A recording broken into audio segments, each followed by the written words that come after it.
Namaste and greetings. I, Fiza Mahajan, researcher at IMPRI, Impact and Policy Research Institute, Prabhav, Niti Anusandhan Sansthan, Nai Delhi, extend my warmest welcome to you all to IMPRI #Web Policy Talk. We are gathered today for a panel discussion on employment, livelihoods, and union budget 2023-24. This discussion is organized by the Center for Work and Welfare as a part of IMPRI Web Policy Talk Series, the State of Employment and Livelihoods, Employment Debate. This discussion is a part of IMPRI's third annual series of thematic deliberations and analysis of Union Budget Financial Year 2023-24, being organized from February 2nd to 7th, 2023. I welcome you all to this enlightening deliberation and thank you for tuning into this discussion. Our chair for today's discussion is Professor Suchita Krishnaprasad, former Associate Professor and Head, Department of Economics, Elphinstone College, Mumbai. We welcome you, ma'am. The panelists for today's discussion are Dr. Sandhya S. Iyer, Associate Professor and Chairperson, Center for Public Policy, Habitat and Human Development, Tata Institute of Social Sciences, Mumbai. Dr. Sonia George, Secretary, Self-Employed Women's Association, SEWA, Kerala. Professor Utpal K. De, Professor, Northeastern Hill University, Shillong, and Visiting Professor, IMPRI, Professor Ranjit Singh Human, Professor of Eminence, Guru Nanak Dev University, Amritsar. Mr. Udit Mishra, Journalist, The Indian Express, and Mr. Sandeep Chachra, Executive Director, Action and Association India, and ex-co-chair, World Urban Campaign, UN Habitat. Now, without any further ado, let us start the program. It is my honor to invite Professor Suchita Krishnaprasad to start the program. Over to you, ma'am. Ma'am, you are on mute.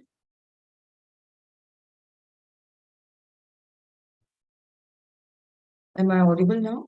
Yes. Yes, ma'am. Yes. So at the start,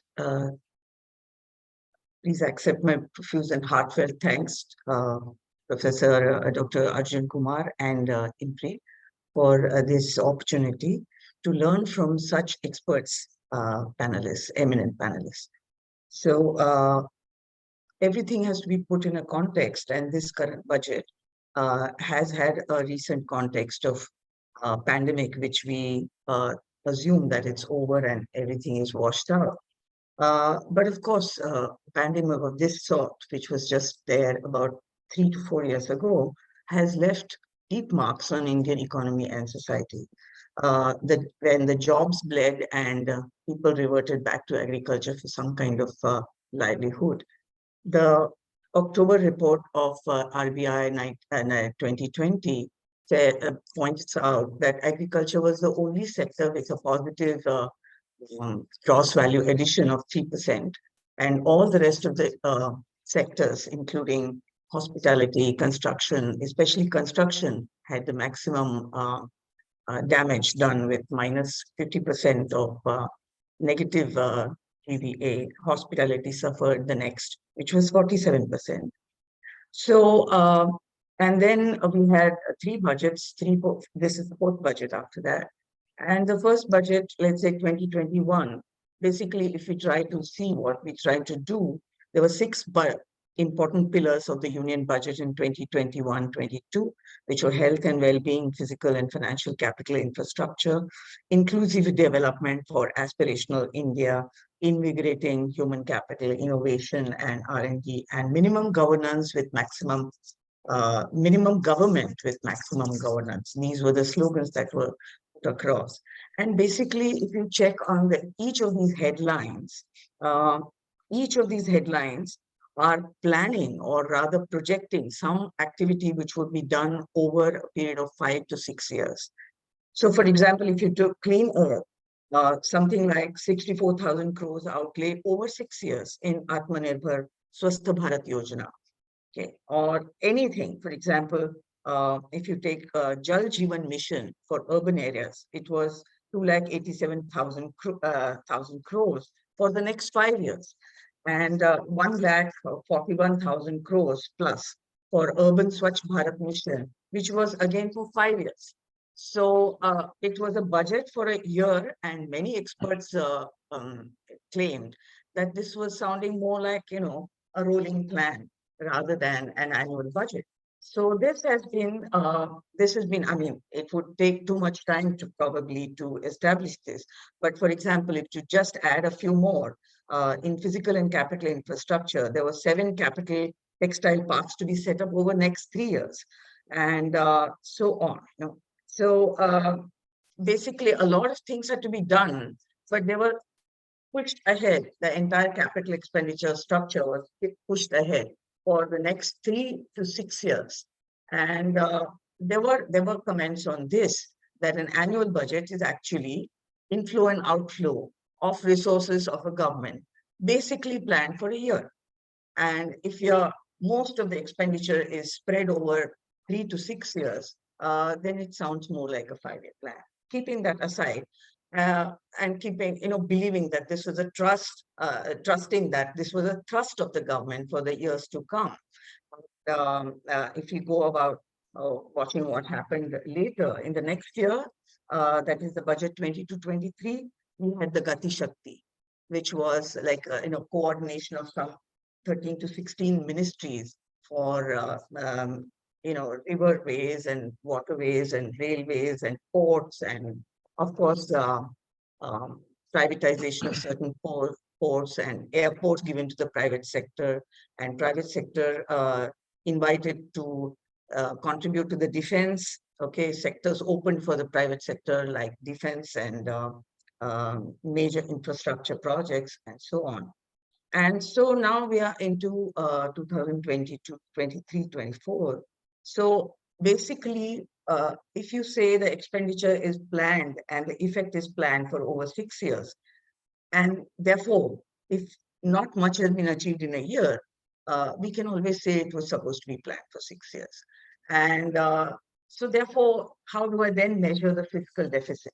Because each budget, if you see the common points of all the budgets, the common points are monetization of public asset, which we call otherwise a disinvestment in public assets, and opening up new areas for private sector, as we said, and working towards fiscal consolidation, and greater reliance on the supply side policies. So even when, after demonetization or GST, which is like long gone, and Supreme Court has decided whatever it has decided.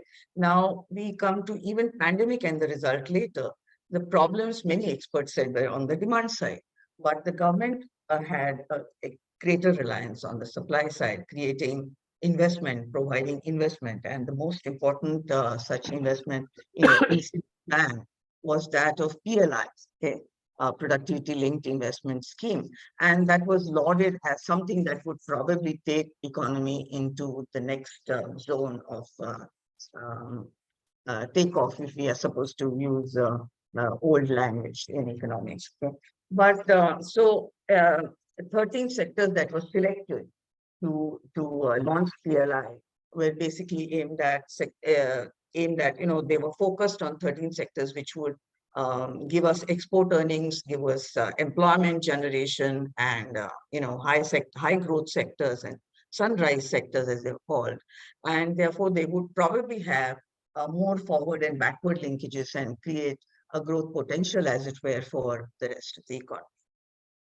But there are problems in productivity-linked incentive scheme. I'm talking about only one. Of course, much can be spoken and understood from experts like Professor Mr. Chacha and so on, what happened about, let's say, water or Awas Yojanas and so on. But talking only about PLI, if we see, the PLI was supposed to be an incentive given for the final value addition.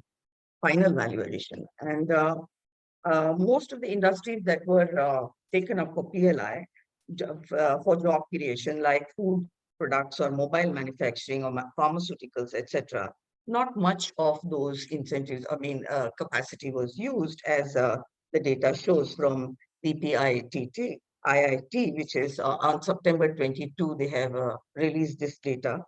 And on the one hand, we still have a trade deficit in the external sector. We still have the trade deficit in the external sector, which was perhaps expected to be narrowed down with PLI and export promotion and so on. But probably the parts which are imported are still expensive, and therefore PLI, it happens to be, according to some experts, a lost cause, or rather not a very well implemented thing. Because if I, for example, if I am supposed to be a mobile manufacturer from Taiwan, and India is paying PLI for my every cell phone which is exported, if the factory is in India, best thing I could do is probably just send my parts to India and assemble them and sell it, show that this is getting sold from India. And therefore it is, and also what is important, that export price might include my expatriated profits. So I'm probably getting even the incentive PLI also on my profit. So it is possible. And therefore, perhaps, I don't know, perhaps that is the reason this budget doesn't talk about the PLI at all. There's no word of PLI mentioned. So last two budgets were talking a lot about PLI, and all discussions were centered around PLI. But this particular budget doesn't seem to say so. Also, economic survey does not mention why it is not mentioned. Coming to, and therefore also there was a dearth of data about what to do. Luckily, this data from DI department has been, Industrial Promotion and External Trade, has been made available, luckily. But otherwise, most of the things which would otherwise depend on the census data, imagine, 2011 census is what we still rely on. And if you look at when it was tabled in March 2011. And 2021 data would probably be pushed to 2023 and 24. So this just speaks about overall inadequacy of data. And if you don't have the data, it is difficult to work on. But at the same time, RBI now says that India has, the resilient India has now come back, and the consumer confidence has increased. So according to the recent monetary policy report of November, the consumer confidence has increased by 83.50%. Investor confidence has increased. Unemployment has fallen down. And female labor force participation apparently, we can understand that it's marginally increased. That's what they say.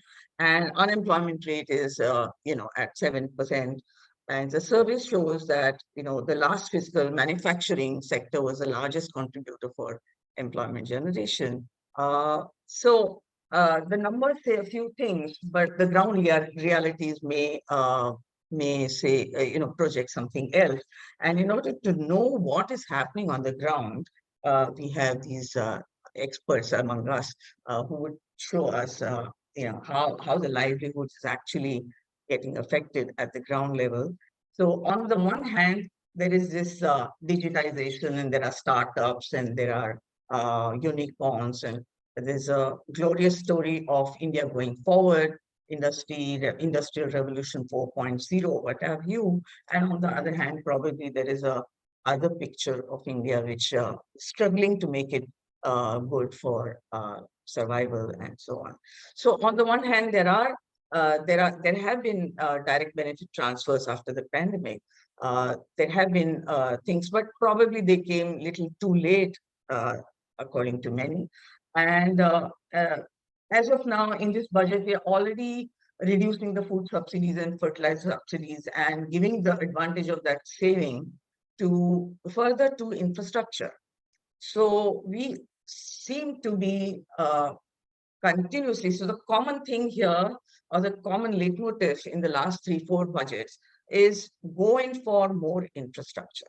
So either physical infrastructure or the digital infrastructure, and or roads and waterways or whatever. And most of it, if it is projected to be covered in the next 3-4 years, one doesn't know how to assess the performance of a given budget, because there's always a defense saying that, in fact, for PLI, I heard on a television channel a bureaucrat saying that, okay, only 15% has been used, but 15% was what was supposed to be used in the first year. And so therefore, if you say 15%, and I say 15% was allocated for the first year, it's 100% performance. So the numbers can be quoted and numbers can be thrown at you. And therefore, it is very pertinent to actually learn from people who have worked on the ground. And with this few words, I hand over this discussion for further deliberation to Mr. Sandeep Chatra to know more about the ground realities. Thank you so much. Thank you. Thank you, Dr. Suchita Krishnaprasad. Thank you, Dr. Arjun Kumar. And thank you, Fiza, for having me here. May I know about 10 minutes is okay, Professor Krishnaprasad, or something like that? Sure. Yeah. So from the time frame given. So thank you and welcome to all. I'm honored to be with the esteemed panelists and looking forward to learn their take on how they interpret the budget. And what I'm going to do is to try and limit myself to 10-12 minutes and try within that to give my take on what spoke to me from the budget and where we think the issues which are either disappointments, big disappointments, or misses. From our perspective, I come from ActionAid, so our perspective is not that of a knowledgeable economist. I am not one. But I would give it the take from what is called popular economics, or where people were looking forward or with hopes and expectations to this budget. So that's the way I'm going to be framing it. And whatever I'm saying is a result of conversations that we've had with social formations here and there, even as the budget is being talked of in different cities today in Mumbai. And it's being sort of budget outreach programs are going on. People are also speaking about the budget. So my first cluster of comments is around what Dr. Krishnaprasad, you mentioned, the principle of inclusion, what was labeled here as a Saptarishi principle within the budget. And it took a lot of prominence in the finance minister's speech because it came in right at the beginning. And three things spoke to me quite directly from the budget. And I would try and present those contradictions. The first was the commitment of, and the welcome commitment made publicly to abolish manual scavenging. So the budget went on to say the jargon used or the adjective used was from manhole to machine hole. And the idea that there would be what is called 100% mechanized desilting within the septic tanks in the cities. This is welcome. And it will give programmatic impetus, hopefully, although it's still left to the municipalities to do it. It'll give programmatic impetus to make those transitions which have long been awaited and long been awaited, make them happen. But now if I look at the fine line, and if I look at the allocations which the manual scavengers had, for instance, the self-employment scheme for manual scavengers. Years ago, I worked on it with the Delhi Scheduled Caste Financial Development Corporation, one of the states in this country. But if I look at the allocations, those allocations, they were anyway paltry. But those allocations have also vanished. Now, it is almost assumed that you would have this transition without any financing mechanism for the manual scavengers who are condemned and oppressed into this. So it's not out of choice. Most of them are there, or all of them. They say it's a historical caste question of oppression, of stigmatization. So it's almost assumed that they would now, on their own, without any assistance from the welfare state, find another vocation. What would happen is they would join the large reserve army of labor. What in reality would happen, they would stand in queues of wage hunting and gathering.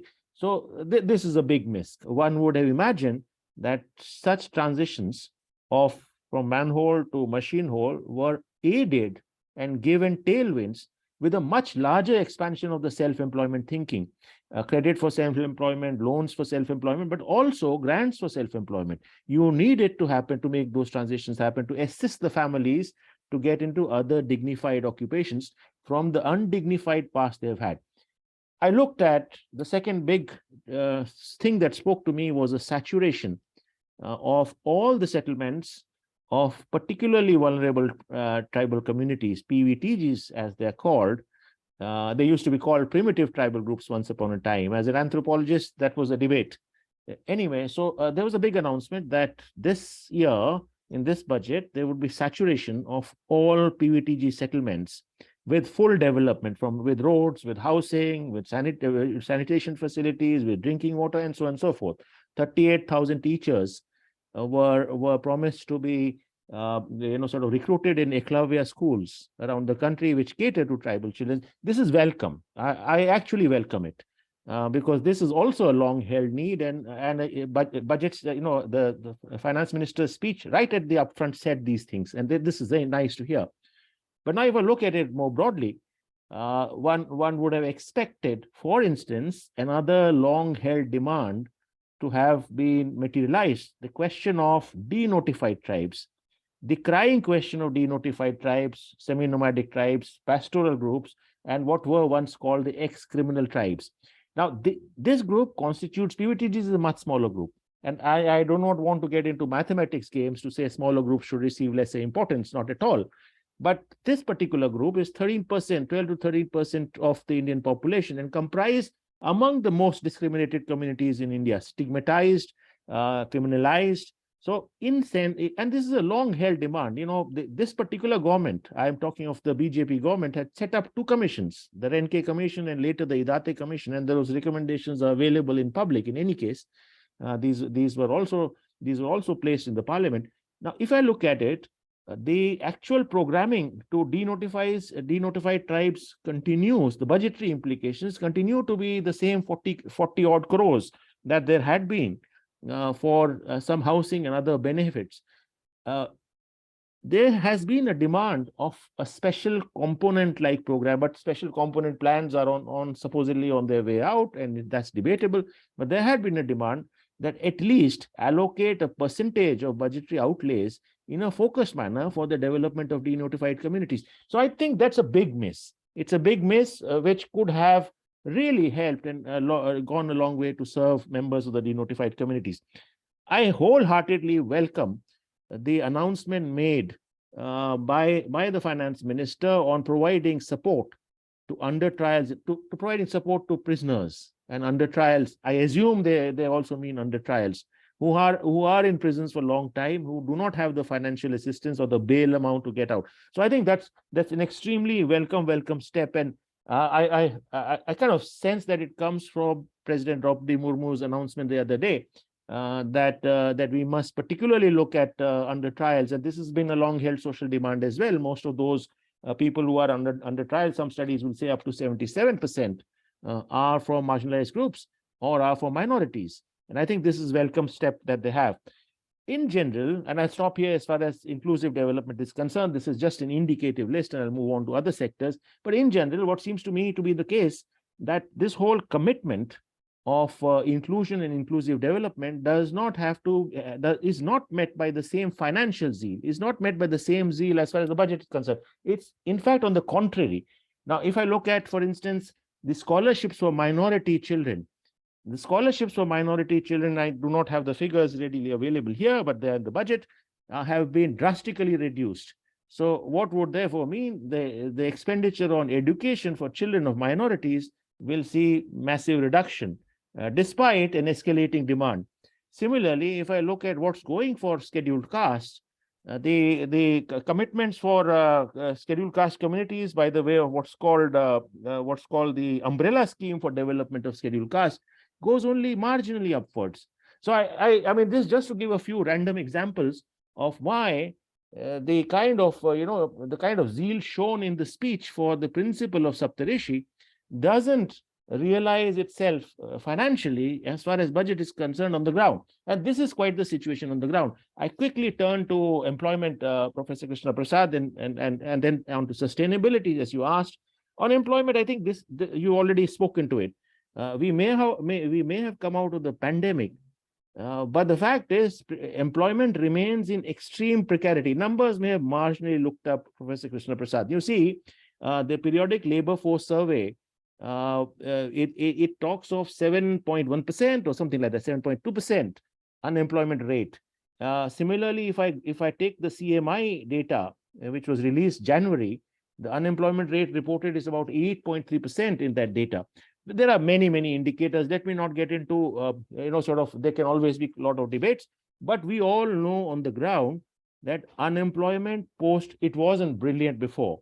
So, or it wasn't even rosy before, it wasn't even satisfactory before. But unemployment after COVID or employment after COVID is in extreme precarity, particularly from the perspective of informal workers, but also from the perspective of young people, girls and boys. I mean, that data is much higher than 7 or 8% that I just spoke of. And this, of course, if you go by rural demand, most latest surveys of rural demand are not there.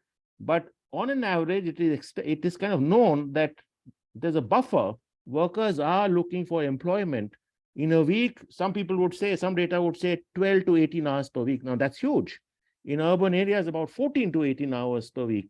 So one would have expected a big impetus on the question of employment. This is not something I'm revealing new or something we are talking new in this webinar. The whole country is talking about it.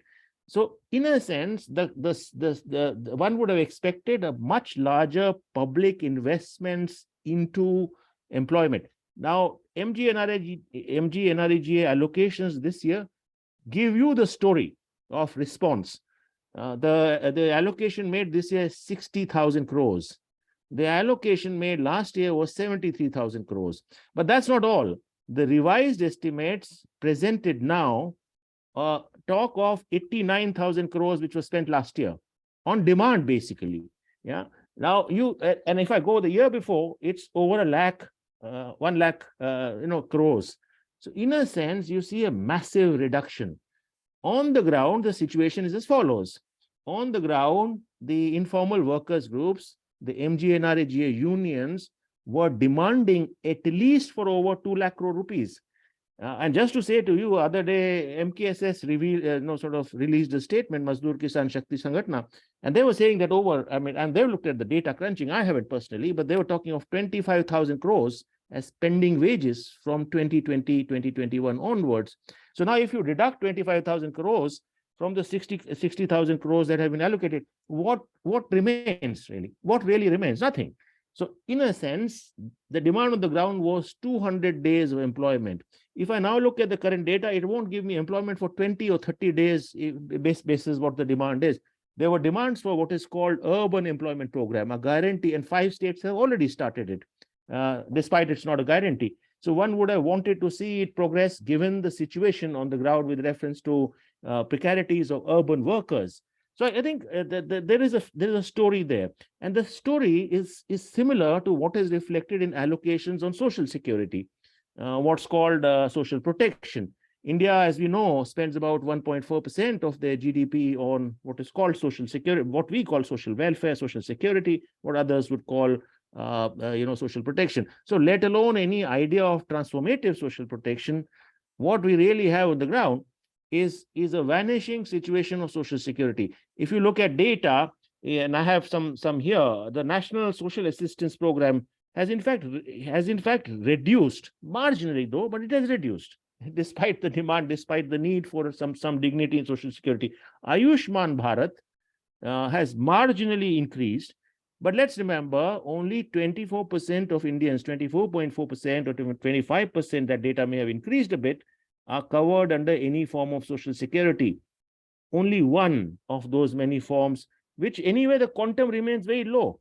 Widow pensions, elderly pensions, it is a joke that you can't live a life with, you can't live a day with those pensions sometimes. Similarly, under health coverage also, you have 55% of the population covered. But let's also remember that's all insurance-based. So in a sense, the cover of social security, sort of needs urgent and dire attention, given the employment precarity. So what is the safety net which is being offered to unemployed workers? You were talking, ma'am, of work participation rates of women. They're marginally increased, for sure. The data says they're marginally increased. But there's nothing to take home about those figures. There's nothing to talk about those figures. Yeah. Yes. So one would have expected an impetus to employment for women, and that needed, social campaigns, for instance. That needed a bold announcement that we would make an effort to redistribute work at home. so that we would make an effort to ensure much higher impetus into public services so that women can go to work. We would ensure that workplace harassment policies, particularly the activation of LCCs, the local complaints committees, are financed strongly. I know you want to indicate me to stop, but but maybe if the time allows later, allow me some time to come back on the climate question, and allow me to come back for some time on the agriculture question, and finally on the revenue question. Yeah.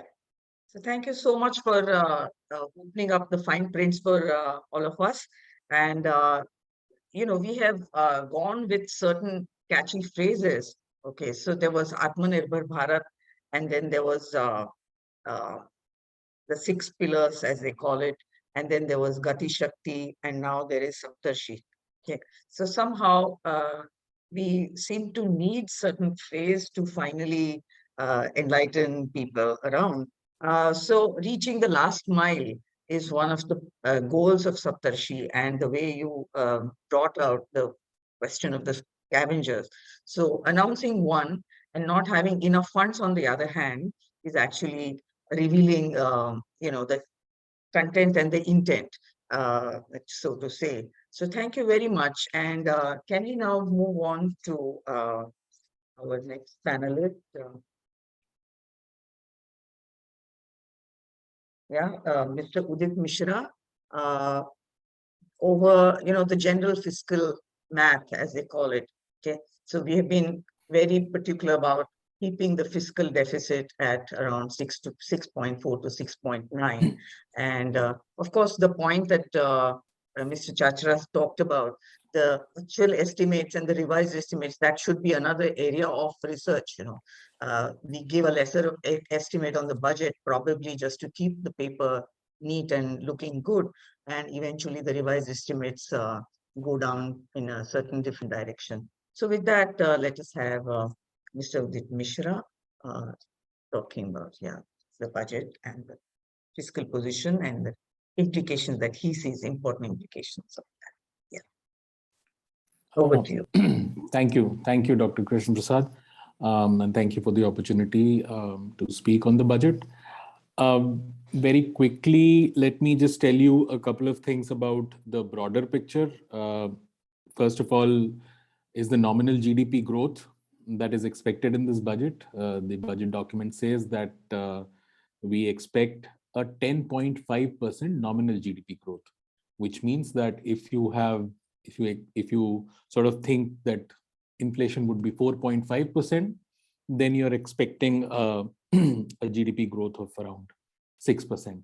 But if inflation is any higher than that, then you're looking at a sub 6% growth. So that, first of all, in real terms, where do we stand on growth, on nominal and real? And nominal GDP growth has come down quite sharply over the last financial year. Last year, it was almost 15%.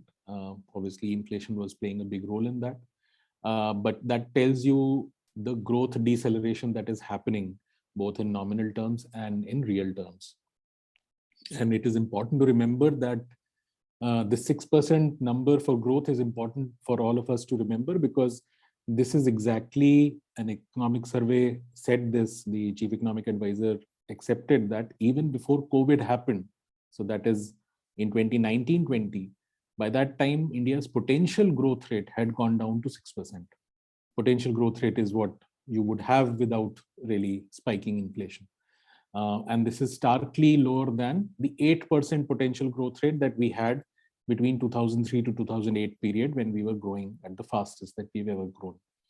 So the context of the budget is again in the light of the fact that we had a slowdown before COVID, then we had a disruption and everything, and we are back to roughly 6 or less than 6 growth rate.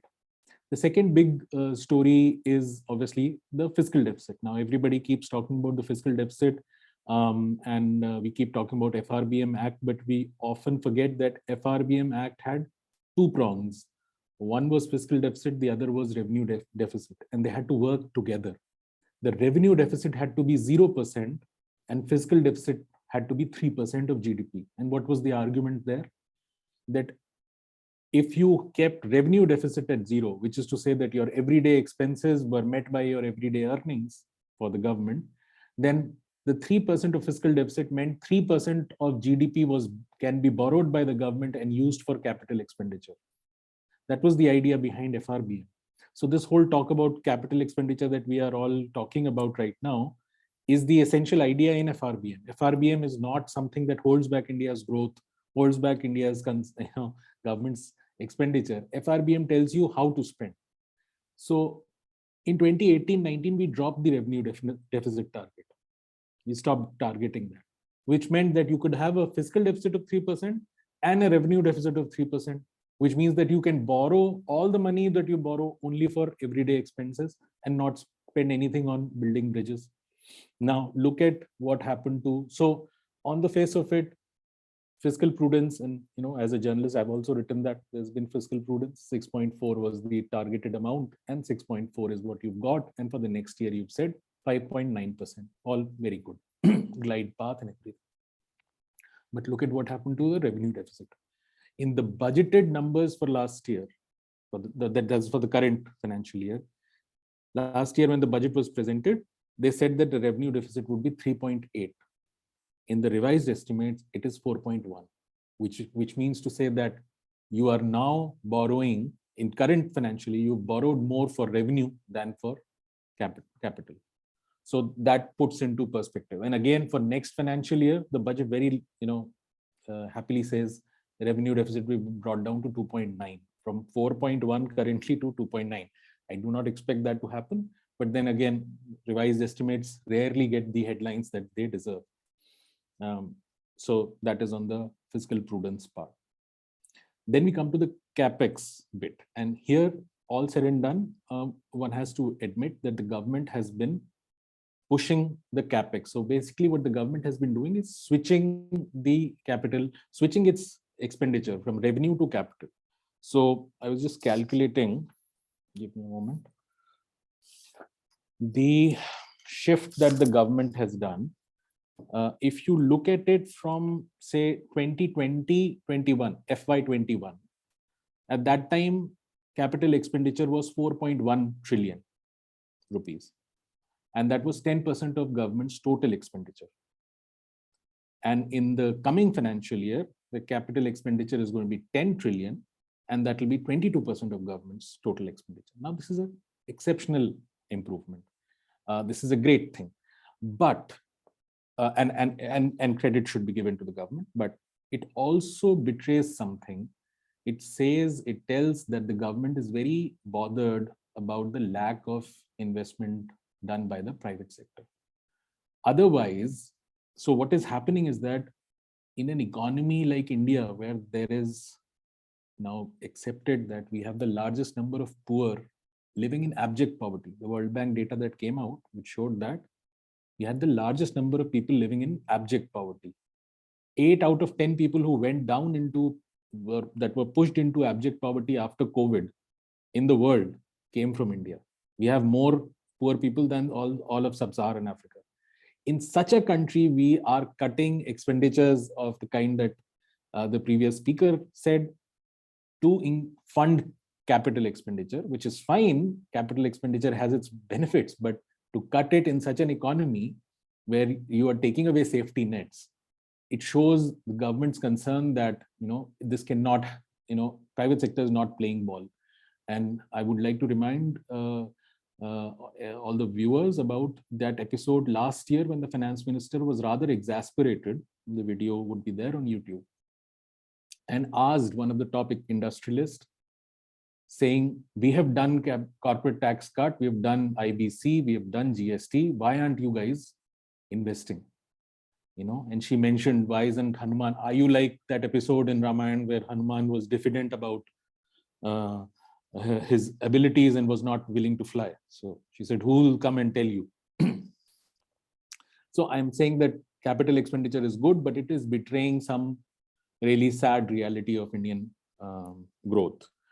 The last bit on the macro thing before I get to my own take on this is the revenue projections. Most people who've looked at revenue projections have said that these are slightly optimistic revenue projections for the next year, because firstly, growth could take a hit. We don't know. There are two factors. One is the global environment being down, and secondly, the monetary tightening that has already happened. That comes with a lag. So just because the RBI stops, suppose later on in the month, doesn't increase interest rate, doesn't mean that all the hikes that it has done since May will stop having an effect. So they will, in fact, are slowly now gripping the economy. So that drag will be happening. So with nominal GDP growth coming down, many of these revenue projections may not be met. And also that last year there was a pent-up demand, and there was purchase in many such matters. A lot of it was imported, and so government could get those revenues. This year it may not necessarily happen. That is the macro picture. And now I want to just spend 2-3 minutes on, since you said that, in the context of jobs, I'll give you a very striking number on employment. We often talk about unemployment, and I argue that unemployment rate is the wrong way to go about assessing India's labor market stress. I would urge all your viewers to look at employment rate in India's case. And the reason for that is the labor force participation rate in India, which is the denominator when you calculate unemployment rate, has been falling. People have been pulling out of demanding work because they are discouraged, because they do not get enough job. It's like the Narega thing that we keep hearing, that if you do not pay them salaries, they will stop coming for Narega work, stop demanding work. And then you say demand has gone down. Demand hasn't gone down. You didn't pay them salaries. You didn't pay them any unemployment benefit, and hence they, pulled out of it. So stop demanding. So my point there is that if you look at CMIE data, I was just calculating, and it's quite a striking number. In January, April, that period, 404.5 million people were employed in India total, out of 944 million total working age population. That comes to an employment rate of 43%, 42.8 or something, 43%. Now, from January 2016 to December 2022, if you come and look at the same CMI data, the total number of employed people over this period from 2016 start and to 2022 end, that number has fallen. 404.1 million. So we have fewer people employed at the end of 2022 than what we had employed or were with jobs at the start of 2016. And in this period, the population has gone up, the working age population has gone up from 944 to 1,105 million. So it is not just, so the employment rate has fallen from 43 to 36.5. That tells you something quite remarkable. That is a scary statistics, right? Fewer people are employed today. And I was looking some years ago, I think in 2019, I did a story where I found that fewer people were employed, fewer women were employed in India in 2017 than they were in 2004. It's scary statistics. So I'm saying that if you look at these, if you look at the right metric, you will find the right metric. It will tell you the stress in the economy. Now, that is the context of unemployment. Now, if you go and do a control F in the budget speech for this year, I've not done it for previous years right now, you will not find the word unemployment in the finance minister's speech, budget speech, right? And let me just read out what the economic survey said on unemployment. It said the unemployment levels have risen, the employment levels, it said the employment levels have risen in the current financial year, and job creation appears to have moved into a higher orbit with the initial surge in exports. So look at the contrast between what is the ground reality and how the government is dealing with it. They're talking about a higher orbit in which the jobs have gone. Now, last point, where I think we have a fundamental problem. I hold a master's degree from Delhi School of Economics. I have read mainstream economics, and on paper in mainstream economics, everything clears, right? Everything sorted. You read a good macro text, there will be no problem in your economy, right? Everything has a solution. But in reality, as a journalist, I've found that there's plenty of problems, and mainstream economic solutions don't always apply. So one of the lovely solutions that we have tried since 2019, this government has tried, and I at least as a journalist will have to hold this, we'll have to wait to give a judgment on this, is that from 2019 onwards, the government has said that India has a supply problem. So it said we gave a corporate tax cut. It was said it was a great decision, historic. 1.5 lakh crores, think of all the money that we are cutting from everywhere or forced to cut every year, this amount of money. And we gave that tax cut to the corporates. Corporates pocketed it. They didn't invest anything. Why? Because they did not find any demand in the economy. And that went back to the same question of whether you're diagnosing the problem correctly or not. Between 2017 and 2019-20, India's growth decelerated from 8.3 to 3.7% growth rate. Instead of understanding that this is a consumption slowdown, government believed ideologically that this is a supply slowdown. So it incentivized higher supply. That hasn't happened. Hanuman is not flying, and we are getting exasperated. And now government is spending more on capex and also finding virtue in that.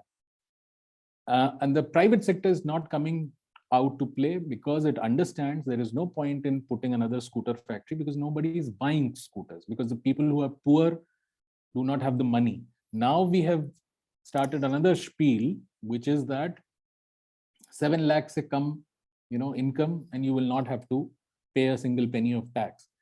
It all sounds very good until you realize, look at the tax data and ask yourself, how many people who used to earn, as it is hardly anybody pays income tax in India, direct income tax, how much money you used to get anyway from the people who used to anyway earn less than 7 lakh.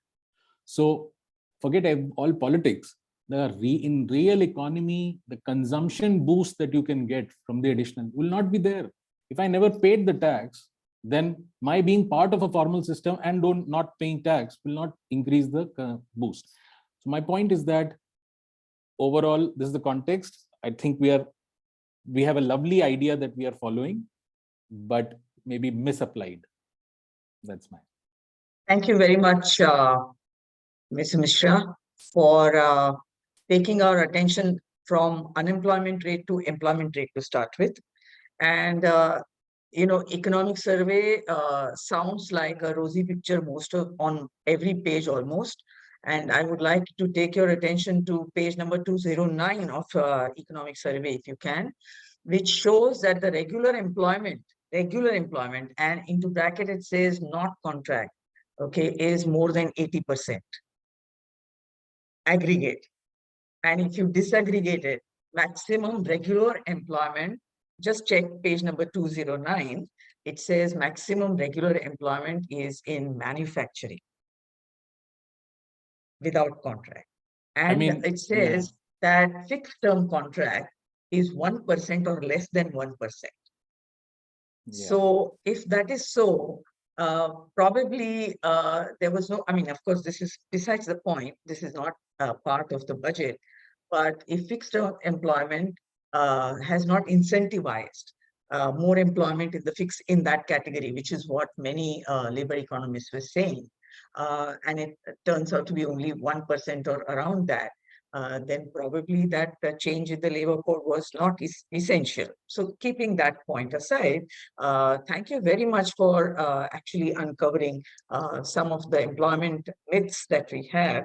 And with that, and in fact, we were thinking that, especially after the Ukraine war and once again, another break in the supply chain, we thought that India is going to be now the hub of manufacturing of all kinds of things.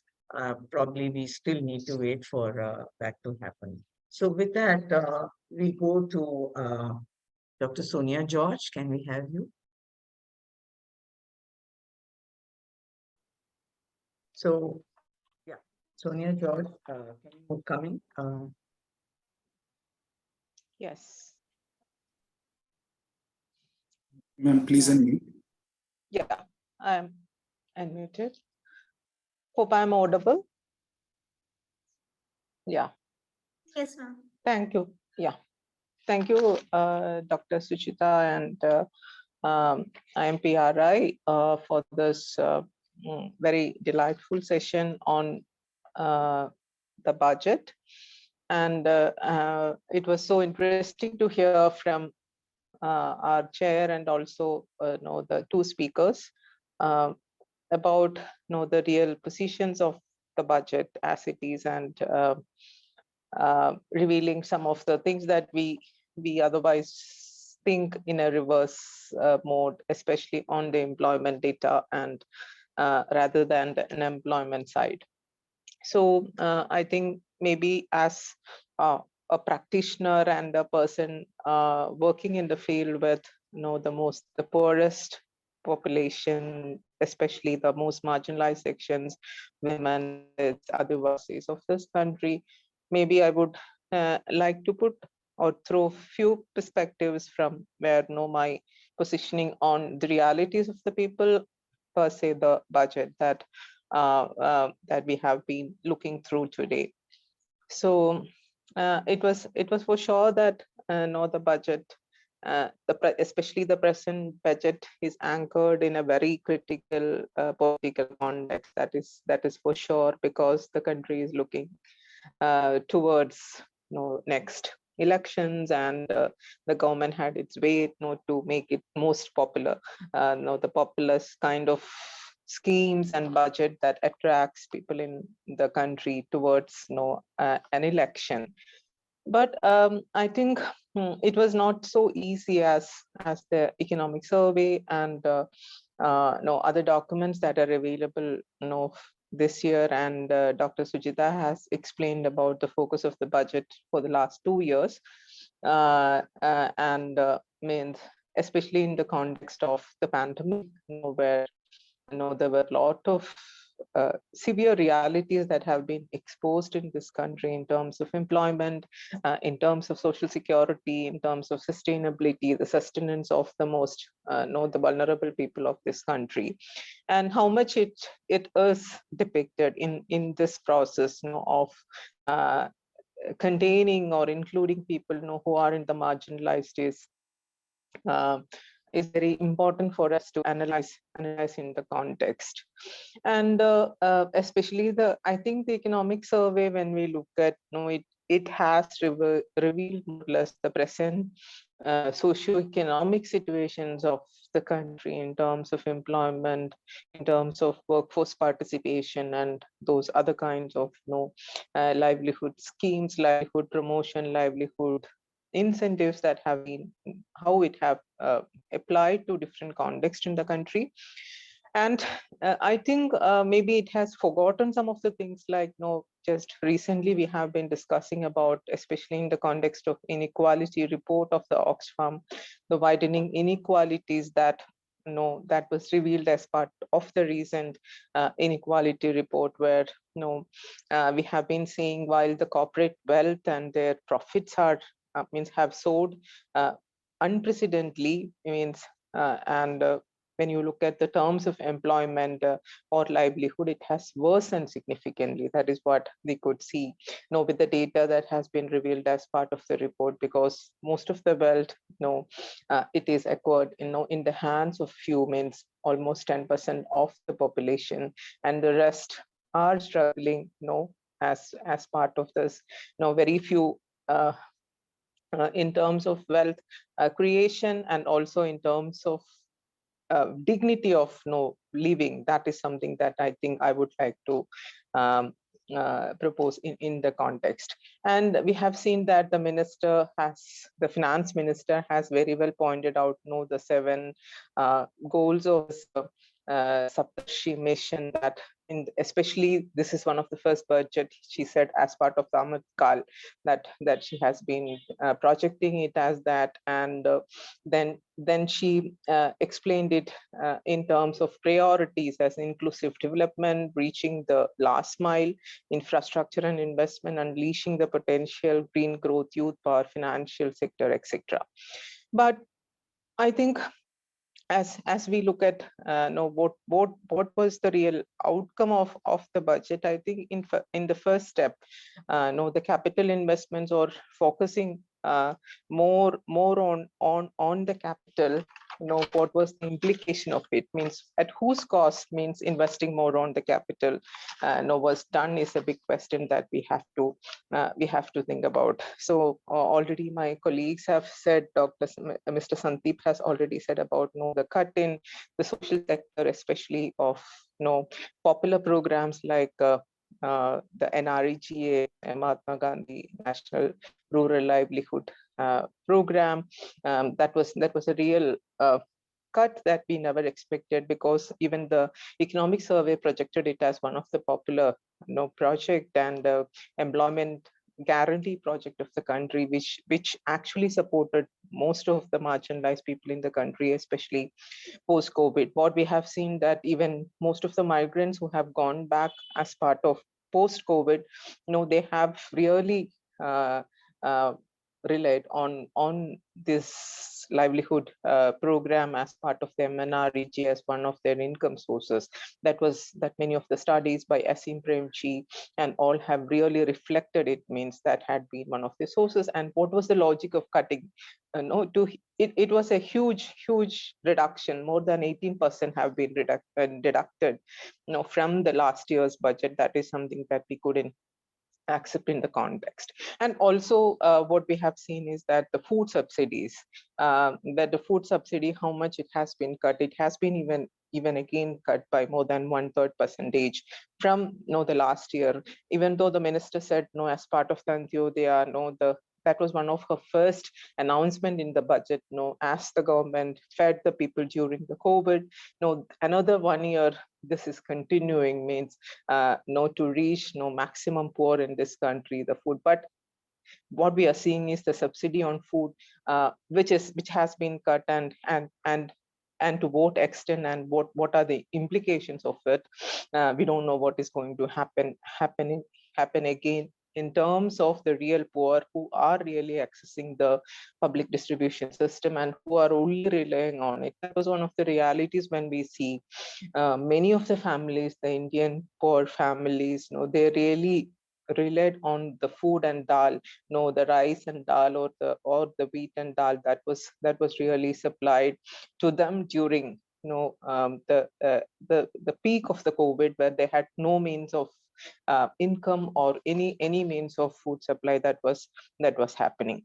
So that is something that we have to look at. How do we look at the context? And another thing that was projected on economic empowerment of women, and that is again we NRLM, the National Rural Livelihood Mission, is one of the base of the economic empowerment of women, especially the rural women. And this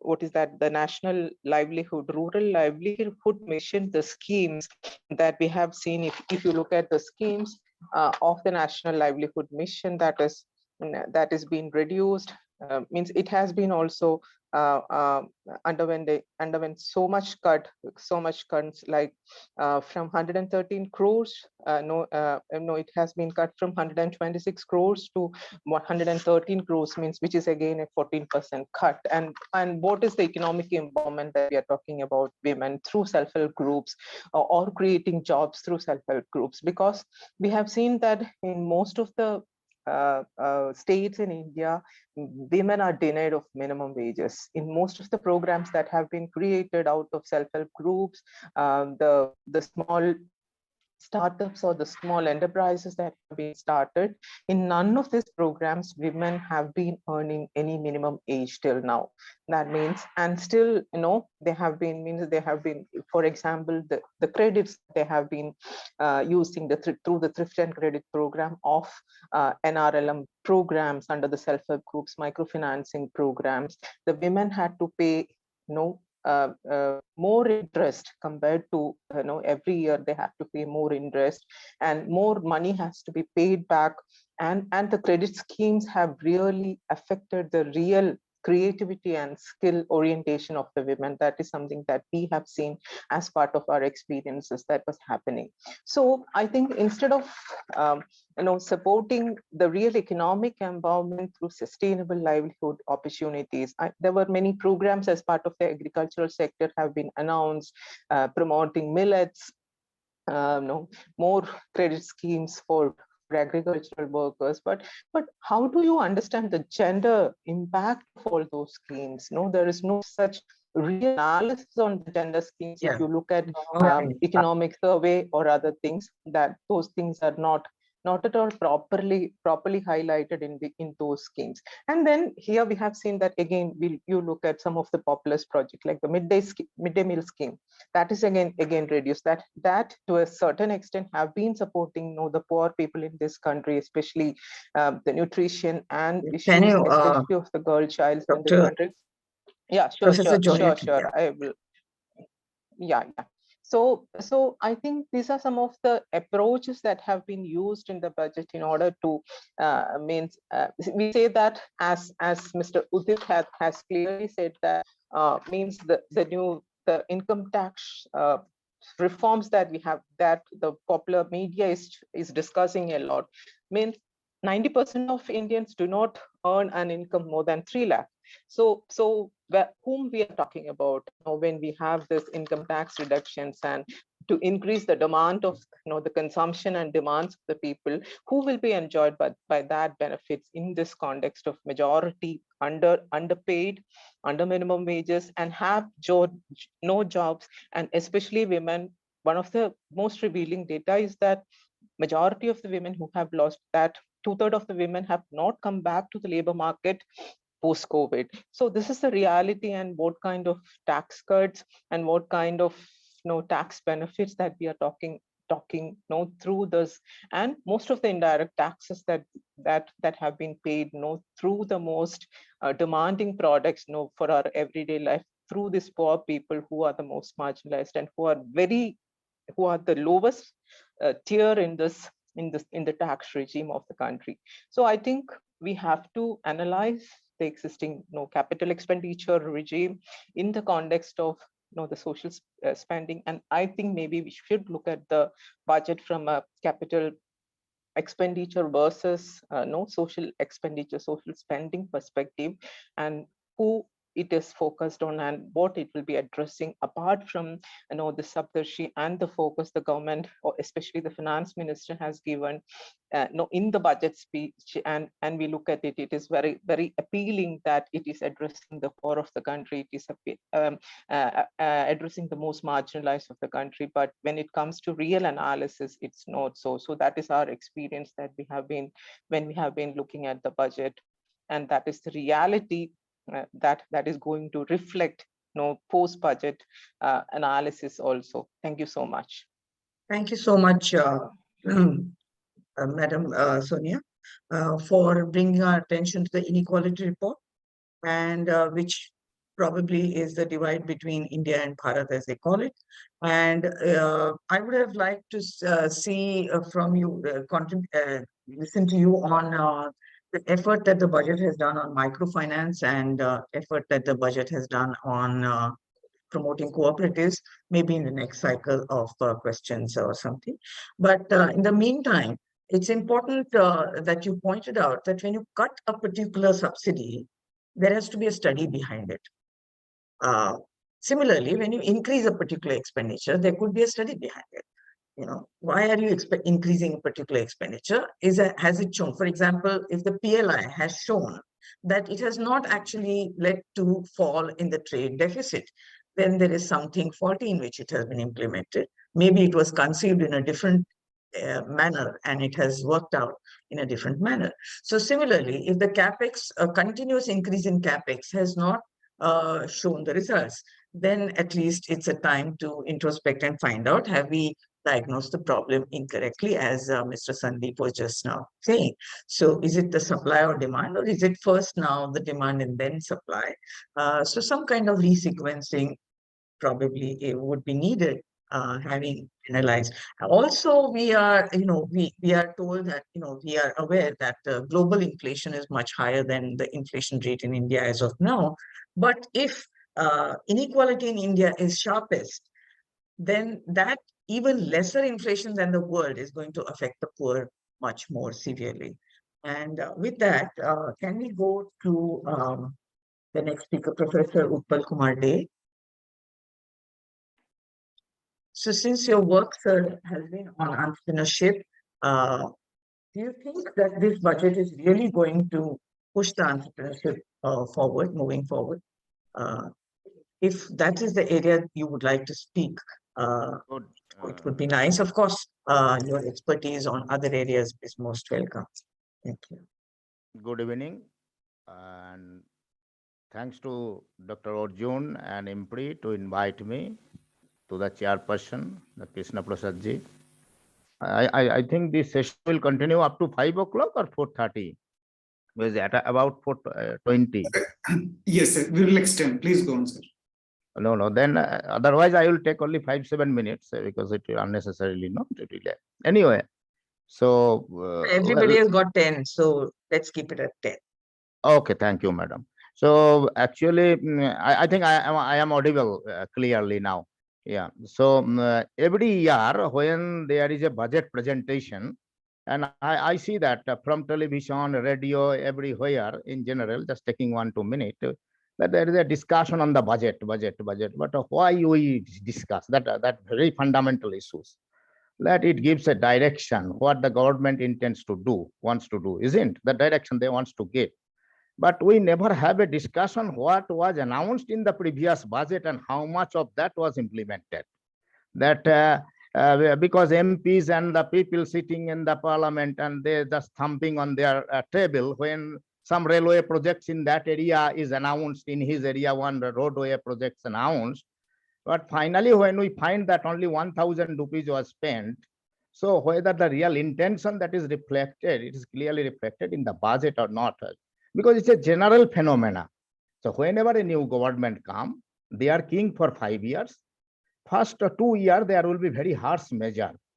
So, and whenever people will ask why so harsh measure, that middle class people who are the tomato in the sandwich, we can say, or cucumber in the sandwich. So they are always pressed. The whatever corporate tax, excise duty relaxations you give, or the waiver of the loan, that is lakh crores that you write off when they do not repay the loans, the big corporate houses. So they enjoy the budget. And the very, very poor are the whatever midday meal, whatever free bugs you give, they also enjoy. A middle class, when watch on the TV, what is the consequences and logic, what is the science behind it. And we always remain as a tomato in between in the sandwich. So it is like that only.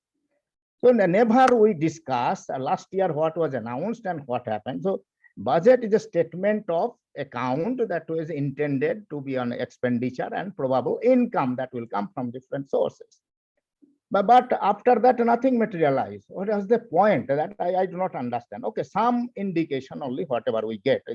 If we forget about the number, people always speak of number and this number is immaterial to me. Frankly speaking, 70,000 crore announced. When we divide per head of the people 500 rupees, and next day gas price from 600 to 1150.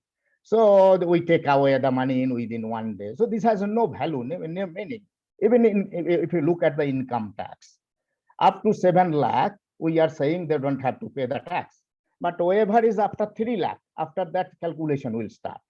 So a person who is earning 7 lakh 10 rupees or 7 lakh 1,000 rupees, they are getting 24,000 less than their 7 lakh.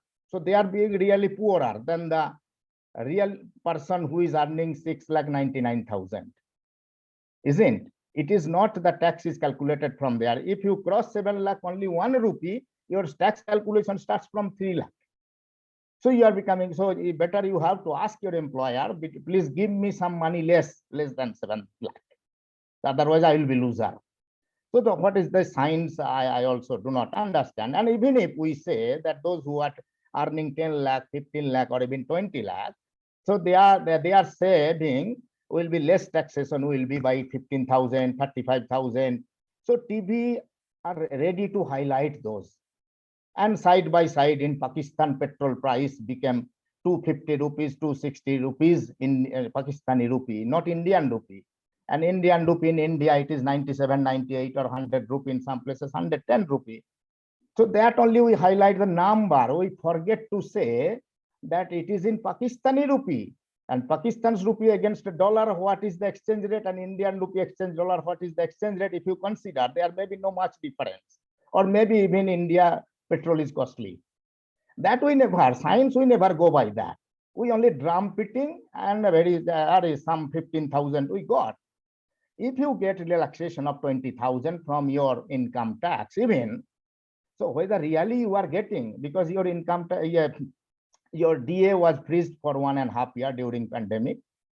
And first 2 years, very harsh measure. Whenever anybody asks why you took, no, we are eyeing for the long-term growth, capital expenditure, infrastructure, all these things we have to do. So people have to tolerate a little for the country. Third year onwards, some balancing. When 5th year comes, then we are giving many relaxations because next year election. So whether it is for the real socio-economic welfare of the people or for the political. So from which angle, that only discussion purpose we see that this is for growth, this is for industry, this is for employment. But I do not see that, because math of this now, it is inflation 11.5%. So, and that will take away whatever relaxation in the income tax is given to you. Last 2-3 years, through your DA and others, whatever income has been increased, that will be taken away by that, most of that. So that is one. So for industrial growth cases also, so whatever we can say. But I do not know what happened to the digital currency that was beaten at the drum last year, so much of this thing. So this is very, and another important thing that, that I am taking from my previous speaker, that is about the fiscal deficit and other things. I think Professor Misra was telling that the revised estimate about 7% or 6.9, and they are expecting that it will come down to 4.5 in 2026-27. So actual picture is about 9% of that. Now, industrial growth, what are the prospects? They are given so many relaxations. Why? No, their burden will be less. They will be encouraged to produce more. So there will be more private investment. And once there is a private investment more, so industrial production will be high. So for MSME is one type of policies. For the bigger things, another type of policies that is taken. That for MSME, the small budding entrepreneurs or these startups that we will have another 1 year relaxation from their tax. All these things are given. That and limit also increased to 3 crore. That these are all the things that is looks like as if a positive way that is being shown. But those who are really entered into the startup, in my family, one member also started startup. You go to the bank, that is for startup up to this much, it is the limit. Without collateral, you should give the loan. Interest rate is very high. As an industry in university professor, if I give an undertaking and so many, almost 300 signatures I had to do in that bank, then only some loan, and there also interest is not too low, I saw. So now the question is that on the one hand, after the pandemic, that we are always looking at, the speaker Ms. Raji also told that one, that supply side thing, that you give relaxation, you give encouragement to the entrepreneurs, that will come. But if really entrepreneurs would have come, then government would not have to incur so much of the fiscal deficit or to go for the deficit financing. That means that you are banking upon the same Keynesian policy that government will take care. They will invest more for the infrastructure that will generate employment, blah, blah, blah. And simultaneously also, it is expected that that will crowd in the private investment. And what type of private investment we see in recent times, despite giving so much of relaxation? Just 2 days back, one announcement also came. It's a very good thing that there will be some support to the Airtel and the Vodafone, that they are also running under losses, so they will be given. But the same policy measures we will not take in case of the BSNL. I had written in Economic Times once. Why not given? Now, it is not the job of the government to run the industries or factories or the business. It is private people. We will only infrastructure creator, all these things facilitator. So, but the private investors like this that from industry perspective, as you are expecting from me, I am telling, they are as employment count also 80% or something. I don't know where from they got it, and in economic survey that is given that picture, because last few years the majority of the jobs are created like informal sector. Two example I am giving here, like your Amazon, Zomato, this type of thing. And the master degree holder, graduate people, on the back you take the 60-70 kilogram of the material and distribute house to house, and monthly you get 6,000, 5,000. Like that is a very good job, regular job, because they are doing regularly. Fine, no? So yeah, thank you. so jobs are created, but yeah, this year you saw that we do not see much of this. What percentage we already spent last year was announced much below that, from higher education to the lower education. So long-term investment in generation of the human capital. What we talk big, what is that? And unless there is a good human capital, you generate your intention, that industry you are talking, then the entrepreneurs will come forward. Their interest is to take the money, and the recent debates that is going on, how far it is true for the Adani case, I don't know, and where from this money will come. When they make the profit, it is their profit. When they are under losses, government come forward to rescue them. And at whose money? When we give to the farmer 500, we beat the drum, we give 500. How much lakh crore we give to them, and despite that, what is their contribution to the society? Yeah, Rather, Professor Day, yeah, if you can wrap up.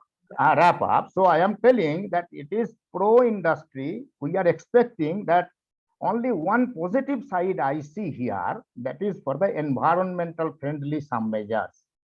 Because they are also told, Professor Misra, that real net GDP growth is 6%, the nominal growth of more than 10%.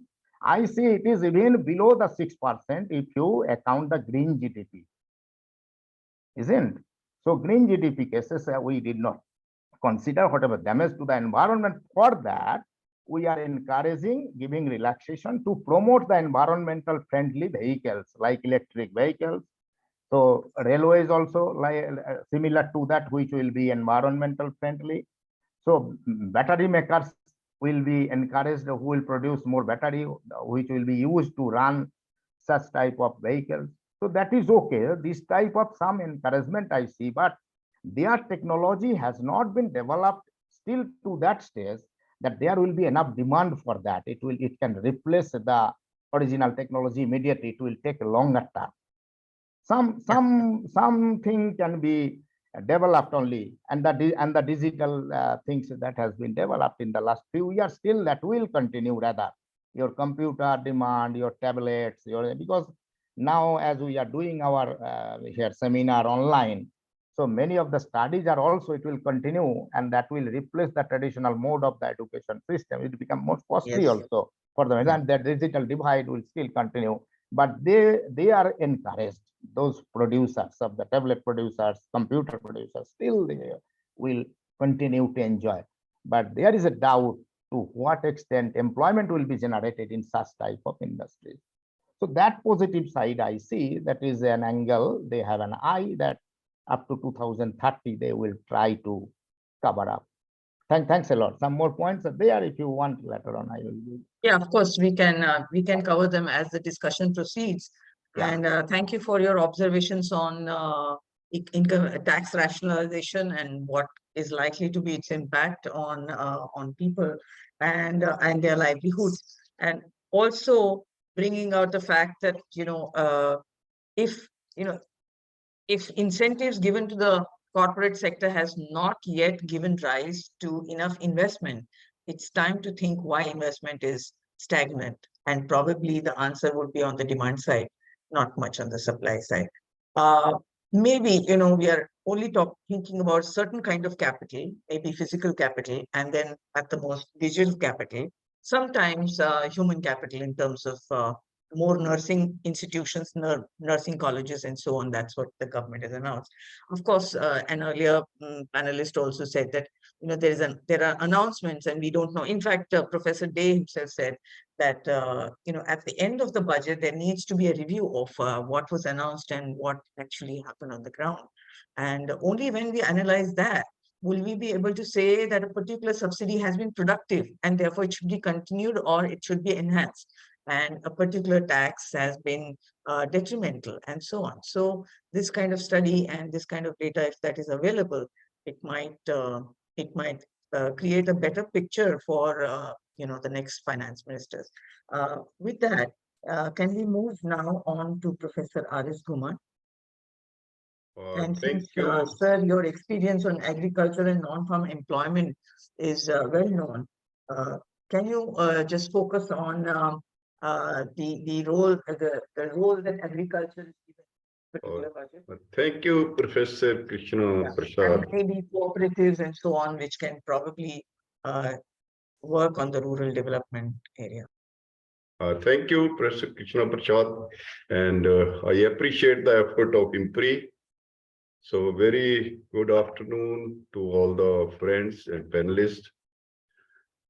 In fact, Professor Suchita, I would like to say two things at the outset.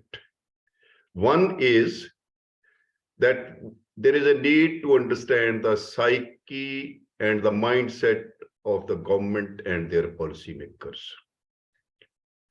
Not from this government only, but from earlier governments only. One comment of the earlier Deputy Vice Chairman of the Planning Commission was that agriculture cannot give me growth which we wanted. So from this, you can see the psyche and mindset of the policymakers. Second is it's increasingly being happened that policymakers and particularly economists play jugglery with the statistics and accordingly set the statistics to please their political masters. Third thing which I wish to mention is that for the last about 15 or 20 years, a rhetoric is being done around sometimes inclusive growth, faster growth, sometimes more inclusive, more faster, and now Sabka Saath, Sabka Vikas. This type of mindset and the policy framework probably is misleading the country. And the same is happening with agriculture. Now I come to agriculture and rural area. 66 to 68% is rural population still. We don't have 2021 latest figures. 70% rural workforce, 45% workforce in agriculture, and 15% GDP they are sharing.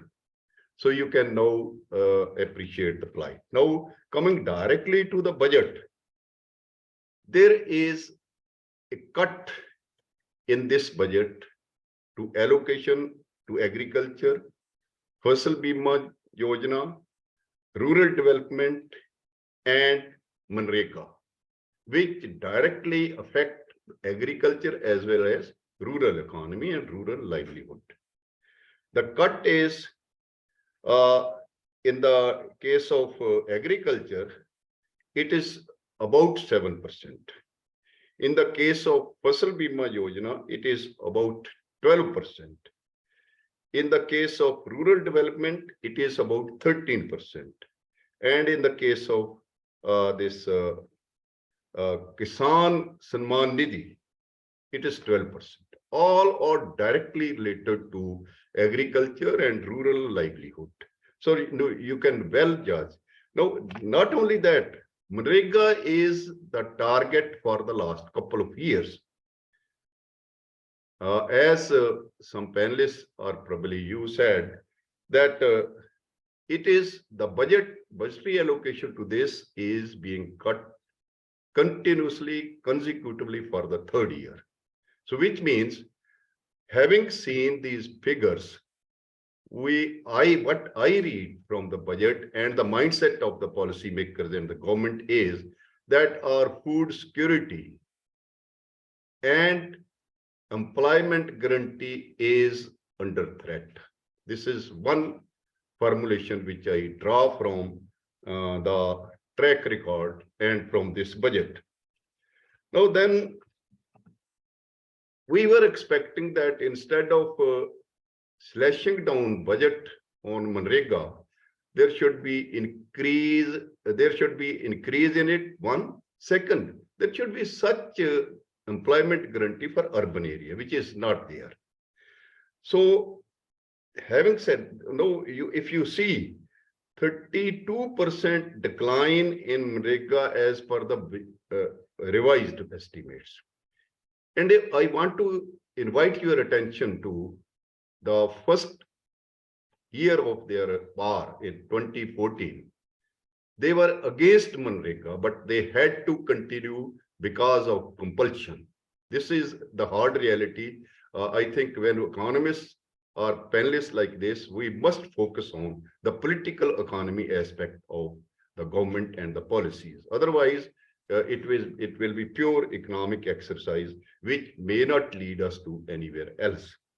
So then, one thing is very important. I listened to FM's speech on that day, and very important underlining was unleashing the potential of market economy.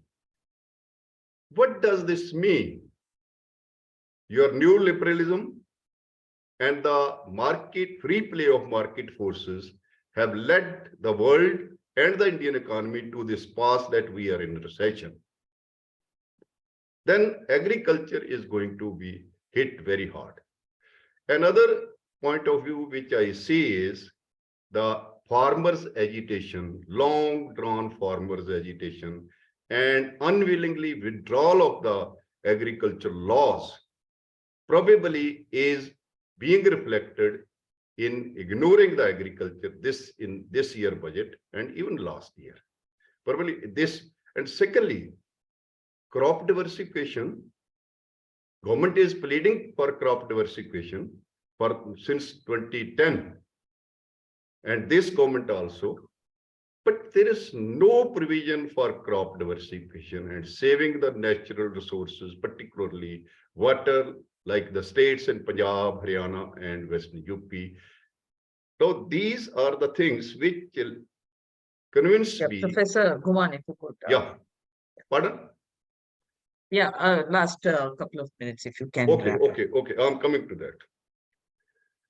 So when we see at this, then I think the agriculture is being ignored, and the informal employment which agriculture is creating, and even the Manrega is creating, it is going to be hit. Second, digitization of agriculture and the technology-driven agriculture. It will hit the extension services and thereby the employment. So I think as far as rural non-farm sector is concerned, it is going to not to be benefited from this budget or the policies they are going to hit. And Ramesh Chandra's paper is there in EPW in 2017, where he says that for the last 30 years, there is no increase in rural employment in non-farm rural employment enterprises. So this you can see like this. So there is a need to understand all this in this context. And I would like to say that just by the what you call rhetoric or the popular slogans, probably you cannot feed the what is needed to the nation and employment and all that. And I think I will come to it again if there is any question or query, Yeah. but this needs to be understood in this context. Thank you. Yeah, thank you so much for bringing out the irony that a country which is with a growing population, which cannot afford to ignore agriculture, is probably not paying adequate attention to agriculture. Very recently, we have been talking about inflation in the food grains and food inflation, which has hit all the entire globe, in fact.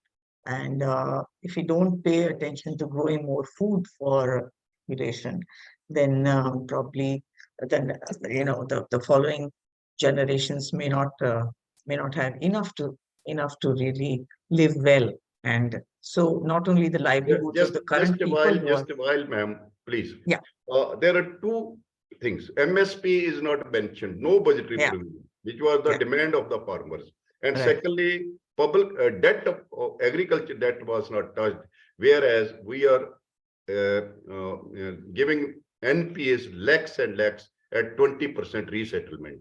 Right. Already Even the Kisan Fasal Bima Yojana, there are huge gaps. Fasal And, Bima the Yojana amount has of been compensation that really people end up with is so I think pitiable. this should be seen in that perspective. Yeah. Thank you. So thank you. And with that, can we come to Professor Sandhya Iyer? Good evening, and thank you so much. And I think we are all equivocally having the same concerns. Where are the people in the budget? And if there is anything in the budget, where are the funds? So I think I wouldn't want to, in fact, I echo the concerns raised by all our speakers. But I would like to just flag 2 or 3 very elementary points, which may seem as elementary, but now they're going to be very significant if we talk about an Amrit Kal era for India. So I'm going to be just placing my points in that regard, not to repeat what has already been stated, but I think it's important. I think if you look at what the World Economic Forum did not even a month ago, it plays a very buoyant statement about repositioning India's industrial and tertiary sector. And perhaps it could become an alternate industrial hub for the world, okay, in the recovery point. But I think what's happened in the last 7 to 8 days may again bring us back to the point of how stable are our industrial investment frameworks available, how statutorily we have well defined ourselves, whether the architecture is right. So I think as a labor studies researcher, as a development economist, for me, the fundamental is that we are living in a time of polycrisis. Yeah, we are coming out of the pandemics. We are fearing that a recession could be warded away, but there is no clear statement from the IMF yet. Every 1 month, we are revising our projections of our GDP growth rate. So we are living in a volatile situation where there is going to be a lot more things happening. And for emerging country like India, or you can say the middle income country that we are located in, we are living in a much more precarious condition. So what's been really happening to us in the last 1 year, because till I don't see what is gone, I don't know what to expect from a finance minister.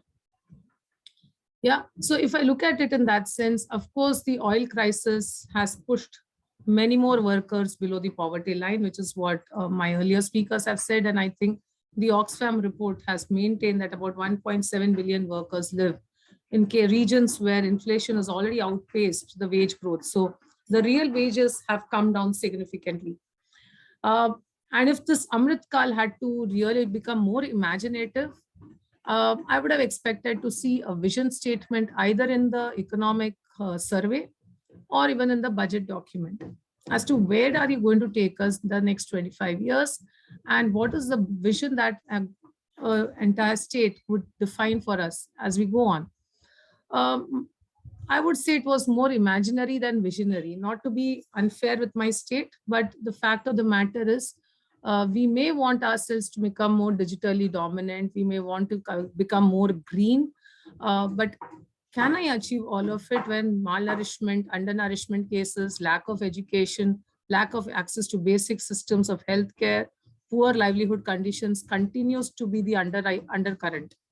I remember when we were speaking earlier also, I was hoping to see a thrust to the rural non-farm sector development and a focus on the MSME segment, which is what is the question you had raised to me, ma'am, and thanks for pushing me to the wall to see the fine prints of the budget, to see what is in store for the MSME. And of course, I would also say that I cannot achieve industrial progress in a context where even my workers and families and households in large numbers, up to 60%, are still reeling under food security and nutritional security. And as rightly pointed out, gender inequalities, and as even significant amount of papers and data has demonstrated that women are withdrawing. So it is not in labor force, not in training education institutions data. You find youth and women equally in large numbers. So why aren't people wanting to come back to the labor market? That becomes important. So I would have hoped to see a vision to bring back people to the labor force, but that vision remains. Of course, there are certain statements about how they would like to get the PVTGs and some more vulnerable groups back into the developmental forte, but inclusive development is not about stating that everything will be made inclusive, but would have wanted to see a strategy which is more pointed towards it. So the Vasudhaiva Kutumbakam, which has always been the slogan of our government, about the world is one family, I was hoping that our country should be one family. And that was where I was wanting to place the inequality and the poverty story. And having seen the World Labour Report and the World Economic and Social Report, which was released by the ILO, we know that the scorecard in the labor segment is abysmal. Yeah, we have about 214 million workers in extreme poverty in the developing countries. And I think India plays a lion's share. It's not even Indonesia, it's not other middle income countries. India contributes to this gap. And social protection covered by at least one form is only 47%. And in our study, which we did for Maharashtra, covering 160,000 households from TIST, we found only 3% households in the rural areas are having any kind of access to social protection. So my micro story is much diverse from the macro aggregates. And when we look at the job gap, and I don't want to repeat what Udit Mishraji was saying, that let's start talking from employment measurement rather than the unemployment. I completely underscore that point.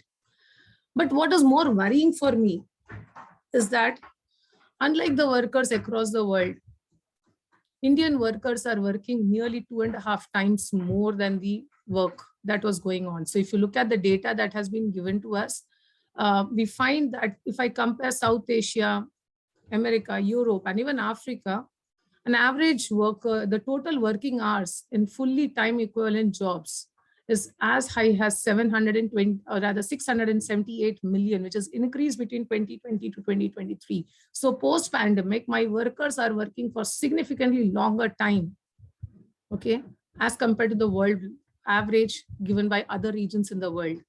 But they're getting poorer. It clearly implies that there has been a significant wage compression. I would have expected that the budget talks about how are they going to implement minimum wages. There's been no statement whatsoever. And that took me to the point of doing a simple word search. How many times have they used the word employment in the budget speech? 3 times. In 3 facets.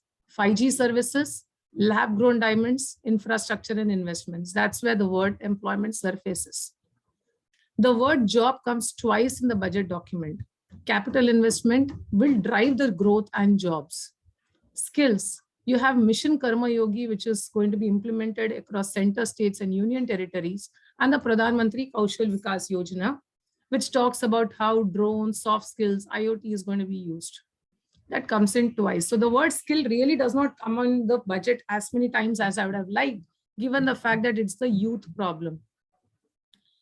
Women come in the budget speech 6 times, once in the Deen Dayal Antyodaya Yojana, National Rural Livelihood Mission, where they seek to strengthen the self-help groups, which I think is a thumbs up, because that's where my rural non-farm women's employment is getting shaped.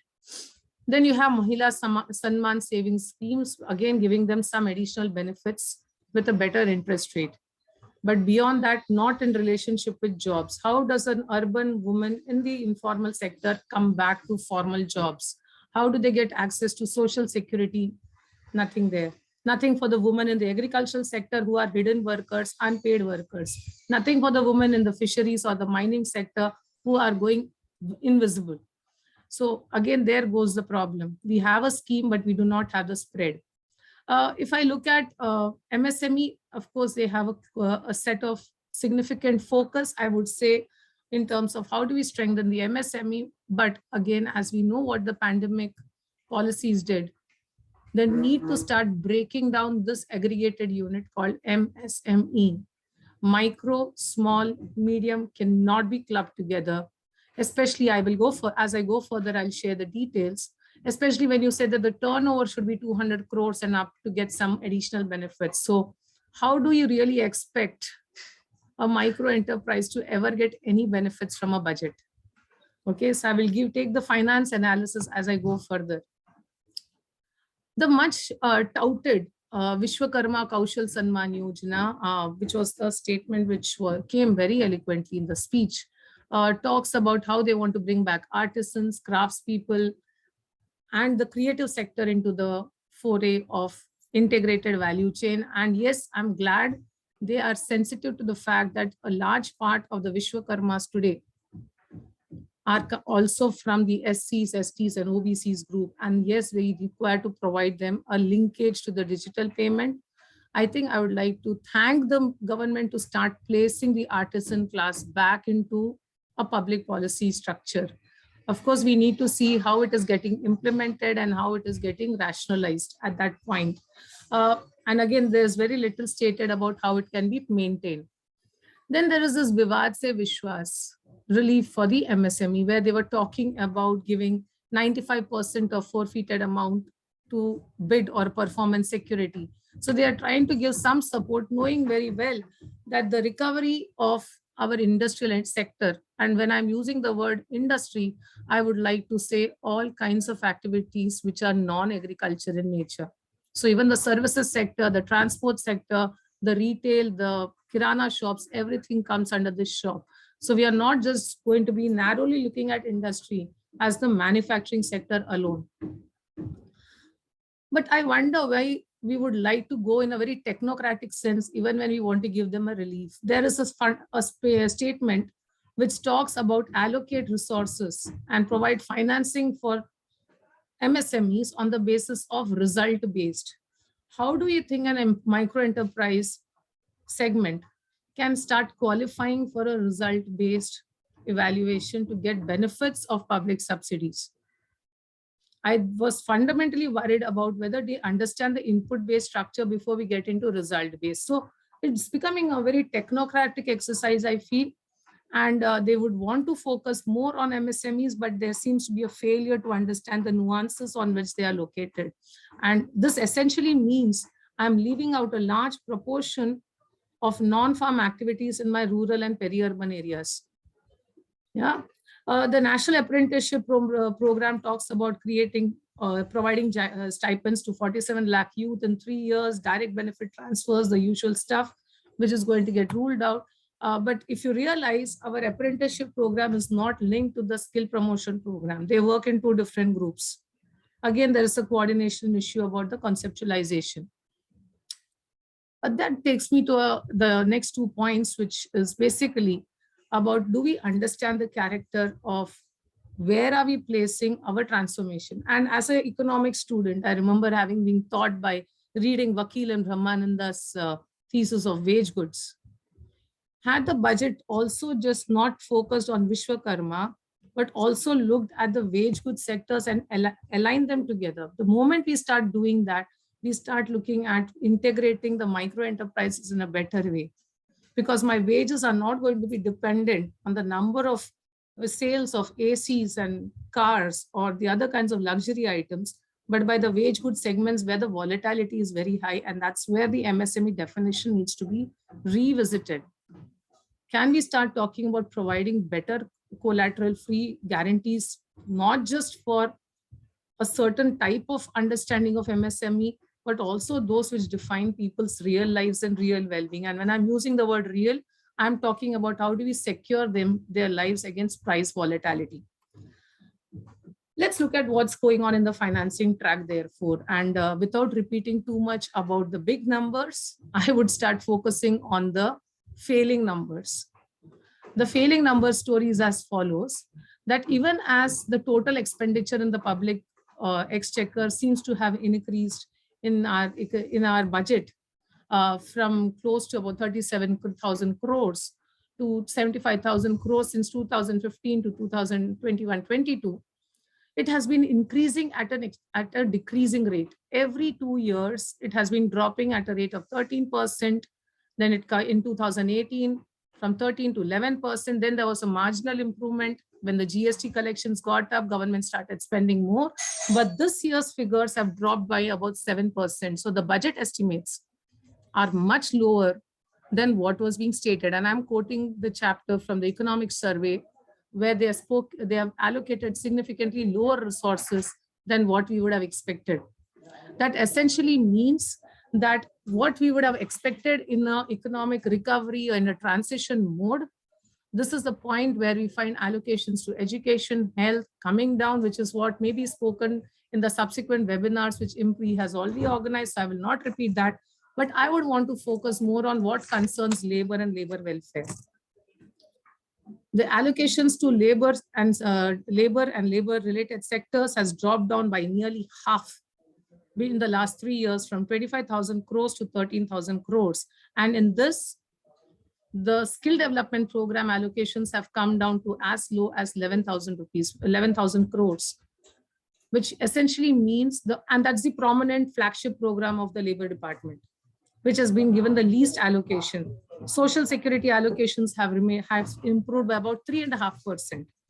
Rural development allocations have come down. Agriculture, urban development, and most critically, village and small industries allocations has improved only by about 6.5%, which largely takes me to the point of what are we really trying to achieve when we talk about transformation in the economy. The reason why this becomes crucial is that we have just started implementing the e-Shram portal.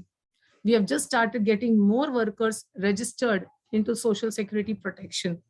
And at each point that you look at the data that is coming to us, you find that the coverage has increased, but the allocation has come down, which essentially means when we are going to the bottom of the pyramid, there is going to be a lag in the way they're going to get any kind of financial budgets or subsidy for their own ailments, be it in the form of ESICs, EPFs, or any of the large scale schemes that they have been promised.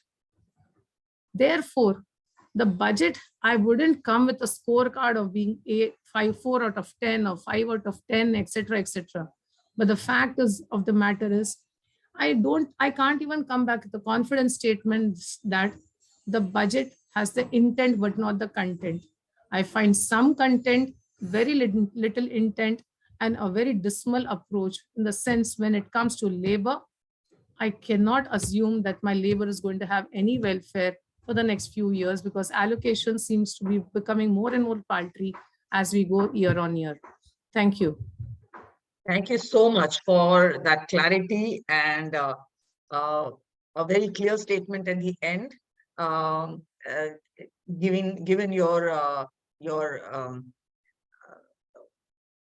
professional expertise on labor and MSMEs and so on, your point about the importance of wage goods is very well taken. And the fact that there are several issues regarding labor. That we are working for a longer time, but we are not supposed to be employable at the same time. So the employability is an issue, but we still work for a long time. So there are many paradoxes in the labor market, actually. So apart from the rigidities that we talk about, so there are many paradoxes. And coming to the wage goods, I came across a very interesting article, which is a study in China. In fact, I was trying to see in this monetarism and fiscalism, the demand side and the supply side economics, we're trying to see whether other countries have done well with demand side economics. Yeah. Which are the other countries right now, since the whole thing is about neoliberalism. Are there any countries which have done well with fiscal stimulus rather than simply incentivizing? So in that, I found this article, which is about fiscal expenditure on farms and livelihood capital in the ethnic minorities of mountainous region in China. Okay, so a difficult region in China, not portal and therefore not rich. Okay, but not coastal region, mainland and mountainous region, and on ethnic minorities, the vulnerable groups. And the paper says that it's a fiscal stimulus. Basically, they define capital as not just physical capital and not just human capital, but also as livelihood capital, Absolutely. which is what the wage goods would be, I think. Exactly. So capital widens to include the wage goods as livelihood capital, and then of course financial capital and so on and so forth. And so the paper very clearly and beautifully brings out how the fiscal stimulus through livelihood capital is likely to improve the living experience, and the quality of life and the dignity of life that we all talk about. So thank you very much for that. And so thank you very much for covering Vishwakarma, which is a recent thing. And hopefully it will see better days than what we generally have experienced. With that, do we have time, Professor Arjun Kumar, for everybody to just round up, Yes. or Yes. We can go take to questions? Are there any questions there? No, ma'am, but let everyone finish what they have thought to come up with. So we can go to each one of them. Yeah, I think Udit Mishra has already left. Has left, but Sandeep sir had quite a few things to say. Yeah. So please go ahead, Professor. No, thank you. I probably won't be a professor in this life, No, but I thought it was Professor Kumar. yeah. Sorry. No, Yeah. go ahead. If Professor Kumar wants to speak, maybe I come up. No. Go ahead because you started. No, so. I think No, please go ahead. it was Please go ahead. wonderful listening to you and your interpretations, Professor Krishnaprasad. But also, I quite inspired by listening to other speakers, Mr. Udit Mishra, his point on employment rather than unemployment only, but also his uncovering of data. And I was just listening to Dr. Sandhya Iyer, appreciate very much, but also all the other speakers, Sonia Ji, Professor Guman. I just want to make one additional point, or rather two, very quickly. And I think some things I like about the budget in this instance. And one of the things I like about the budget is at least the vocalization of the green transitions. So at a lot of places, I mean, finances is another matter, as I already said. But as far as whether Dr. Iyer, whether I can call it intent or not, but at least a public messaging with reference to green transitions, with reference to climate, a range of programs were announced quite upfront, and some of them are pretty innovative thoughts. Let's hope they unravel. Let's hope they unravel on the ground with money behind it, and let's hope they unravel on the ground with substance in it. So this whole question of transitions to Mother Nature, the question of Mother Nature, I think it's been spoken importantly. The PM Pranam program, the Amrit Dharohar program, the LIFE program, the energy transitions program, the capital investments towards net zero, all these are welcome. The question of liquid hydrogen, which is $1 billion or more than $1 billion investment, needs some more interrogation and debate of what kind of impact it will have eventually. But what I do want to talk is about the big expectation we all had. Since we were talking of farmers, Professor Ghuman was speaking to that, workers, and all the working peoples of India, the pastoralists, the fisher folk, Dr. Iyer, you mentioned, but indigenous people, of course, the de-notified tribes that I spoke of. The bigger question for them is the loss they are suffering on account of climate change, exacerbated losses, loss of wages, rising expenditures, contraction of what they could consume. This is what I see on the ground. We work with these communities, yeah, and loss of habitations, and no, no ideas to compensate those losses, ongoing, multiplied, several times over the last decades, have been even touched on in this budget. What I did note was one reference to what has been argued for a long time, that let's recognize communities at the front line as ecological defenders, what is called ecological justice defenders, who have a huge role in serving the upper classes and wealth accumulation on the other side, by actually taking care of nature. So that was mentioned under the Mishti program, the mangrove initiative, but also the revival of Ramsar program in the budget. So I think that's welcome. But this budget completely missed on what would have been a game changer, an announcement with reference to institutionalizing a mechanism for assessment of loss and damage, financing loss and damage, and having an institutional system to actually compensate the ongoing losses workers and peasants in particular, but all the working peoples are facing, the informal workers in particular. So I think that was a miss. What I also welcomed was this announcement on expanding what are considered millets in the public procurement system. So adding Ramsar, Ramdana, adding Kutu, and so on and so forth, Jawar, Bajra. This is welcome. But if you look at the offtake in the public procurement system, it is extremely low. At some time ago, it was 1%. So in a sense, this is important messaging, public messaging, but one would have expected actually a bold new thought of, it isn't entirely new, but at least for the announcement, it would have been new, of additional valuation to crops which are ecologically produced at the farm grade level. That would incentivize the transitions which were majorly being talked of. And I would have also thought that in that sort of sense, this whole initiative, which was celebrated last year, if you remember, the organic farming around Ganges, some kilometers on both banks of River Ganga, I would have wanted or hoped that this whole initiative was talked of, reported back on a little bit, discussed and expanded for future. So I think on the whole, on the climate aspect, the sustainability aspect, green transitions within cities were missed out. But on the sustainability aspect, they were very good in at least announcements. But if I look at the budget side, there are huge gaps there. So that's how I would like to assess. One last quick thing on the question of revenues, since Mr. Misra has spoken to it in detail, and I concur with every single point he made. You see, the point about revenues is expanding revenues. What seems to have been done in this budget is reallocation of what is there. So tax waivers have been given. How much impact they'll have, that was already discussed here. But in a sense, 35,000 crores is revenues foregone. That this is the finance minister's speech herself in this tax changes, structure changes that have been proposed.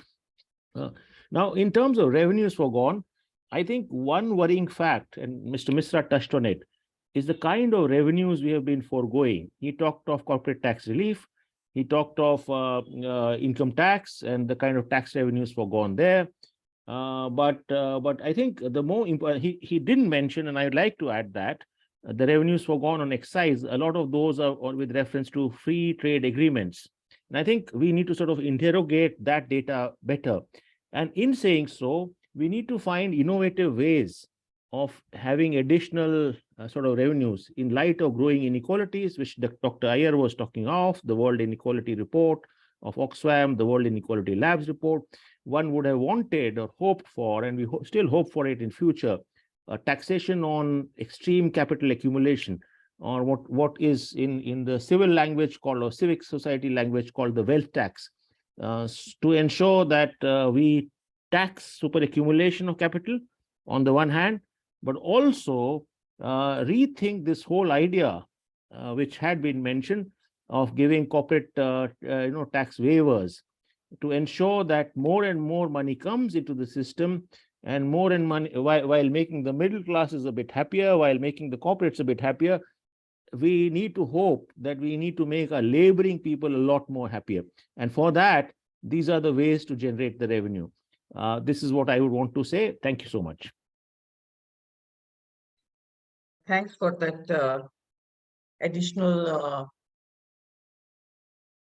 thanks for all those additional points, Mr. Chacha. And now, do we have Professor Kumar?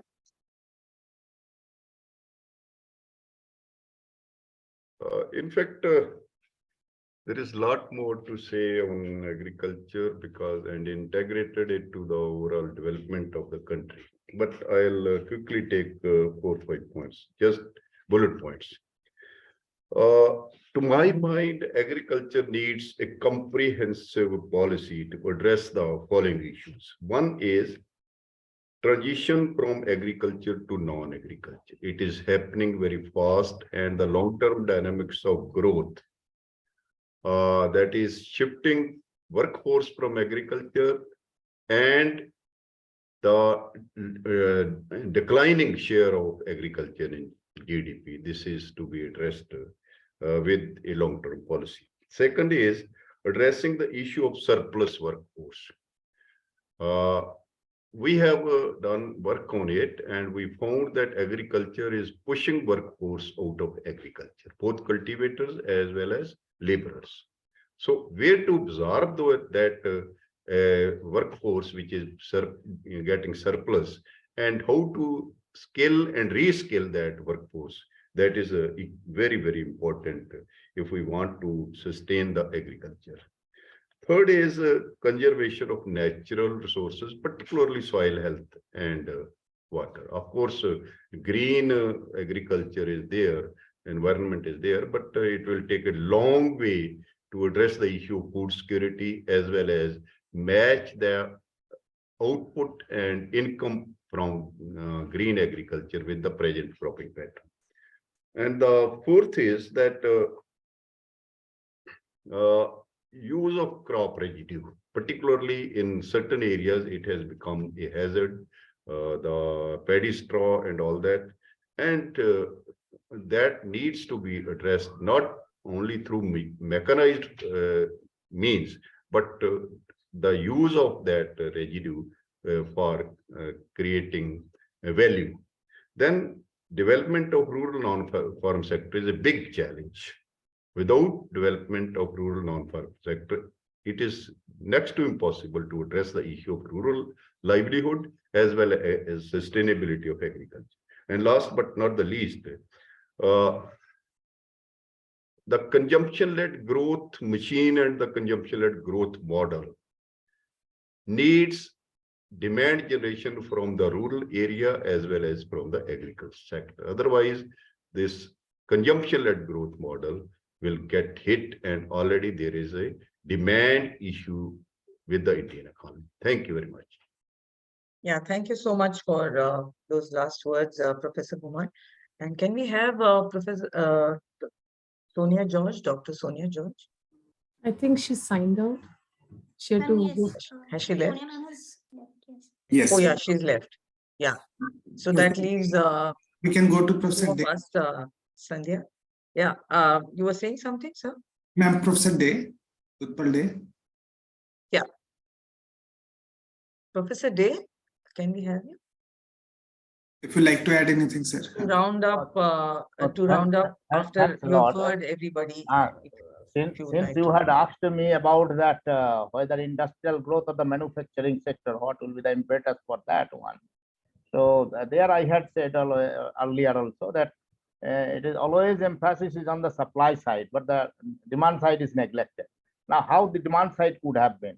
So when you give relaxation, whether waiver of the corporate tax or if there are any loss-making enterprises, you are giving waiver of their loan and others. So it is acting as if money is given to the person who is incurring losses of individual corporate to buy a bank, so that he will become the owner of that bank and no need to repay the loan again. So the subsidies or whatever to him, whatever means this corporate, the relaxation is given. It is neither reflected in the pricing policy of the product. Otherwise, inflation would not come to that stage. So despite people, there is unemployment, people's income, there's a demand deficit in the market. Why price is going up? Why inflation is so high? Is there any study on that in recent times? A stagflation, so what we deserve, that is even after the pandemic situation. Now the condition is that instead of giving one corporate that facility, if there is a market demand, if there is a profit, they will automatically come forward. You cannot do by force. So despite giving so many concessions, Now, whatever infrastructure, the housing and other sectors came, so they are unsold still now. You can see there is a very little price escalation. This is a loss making that is in a construction sector last 2-3 years. So that is, so here also like this, rather if this money is given to the hands of the general public who are the poor, so where there is a severe cut this year we observe, there could be a demand enhancement. So if there is a demand enhancement that is matching with this inflation, already we are incurring inflation, that we are not, that by giving an expenditure escalation policies, by giving money to the people in the hand, so we are not doing any harm, because that will come back to the market, and again through the channel it will go to the corporate automatically. So that money they are getting, whatever is coming from the people, again government is pumping in there. I don't find this contradictions there. So in manufacturing cannot be progressed through that way. Only that I again said that a positive sign is that environmental friendly measures that has been taken, as some other speakers also told, but still our technology has to match with that, whether we are ready to do it. Because whatever, even there is an encouragement, some measures are taken for the organic farming all over the country, but still price has not come down. It is just a luxury of a few sections of the people, that I have taken a pumpkin at 300 rupees, see, just to show the others that you are buying a 30 rupees pumpkin I have buy. But it's a very limited, fully organic state, that is Sikkim also, if you visit, you will find in the market. So is only the reality is different. What is the Iowa, so what is there? So budget, again, I say that last year's budget, again 2029, you will have similar situation. 2025 budget, you have very strict measure. No, you have to sacrifice for the sake of the country. So these narratives will continue, and by rotation it will go, whoever be in the government, not a particular. And this small scale sector, I said that manufacturing, they are also the piecemeal measures. These piecemeal measures will not be enough. You have to have a concrete policy. No need to give them money, rather you give them the scope, market linkage. So that distorted market linkage happened after the pandemic, that has not been re-established yet. So there is nothing of that sort in the budget, any direction that I will open my enterprise. How many people will, just as I gave them one example in my family, that one startup started. So online, like your Amazon, online, that through FB there is an advertisement. In Amazon there is a section taken that to display her products like that. And then from RBI recently taken that permission, that online payment schedule that has been made there. You can choose a product, and this is very limited. How many people can have that option? Even highly educated person is struggling for 6 months to get the permission. Isn't we say many things in the budget that for the startup, this facility, that facility, but you have to run after even collateral guarantee you have to give to the bank, that minimum 10 lakh, that loan also not given. It is only an IOS. So intention and what is actually to be done, as Dr. Iyer was telling, that is there's a very mismatch, very big there. So that's Yes, thank you once again for adding those rather every final... year we should the previous year's budget. Thank you. Yes. Thank you. Thank you for adding those final points. Yeah. Indeed, organic farming might just become a luxurious niche and may produce only prestigious goods and not change the livelihood of many. Okay, and of course, it is a well taken point that national income of India, large component of that comes from consumption. And it's for us to realize that unless and until we do something to boost consumption, which is the demand side, not much can be achieved in the long run. Coming even to the infrastructure and the environment and the climate, which Mr. Sandeep spoke about, the case of Joshimath is very, very clear in front of us. Similar things are now happening in Jammu. So we need to be careful about going robustly about our infrastructure projects and rules and roads and so on, and understand the geography and the plates on which India stands. With that, can I have Dr. Sandhya here to respond perhaps, because most of the people have referred to your forthright presentation. And so please take take this opportunity, ma'am. Thank you so much, ma'am. In fact, it's been a learning process for me to hear each of the experts giving such critical positions on each aspect of the budget. I'll be giving a very modest last few pointers on what I feel. Budget generally talks about what trust governments have on their own departments. I think that's what it implies. What allocations they devote is what is a priority. Right? But labor department and social security department has always been getting less than 0.03% of total GDP in terms of allocations. So that itself indicates how marginal the idea of labor is in the public budgeting speech of India. I think that personally indicates how poorly we look at labor as a state.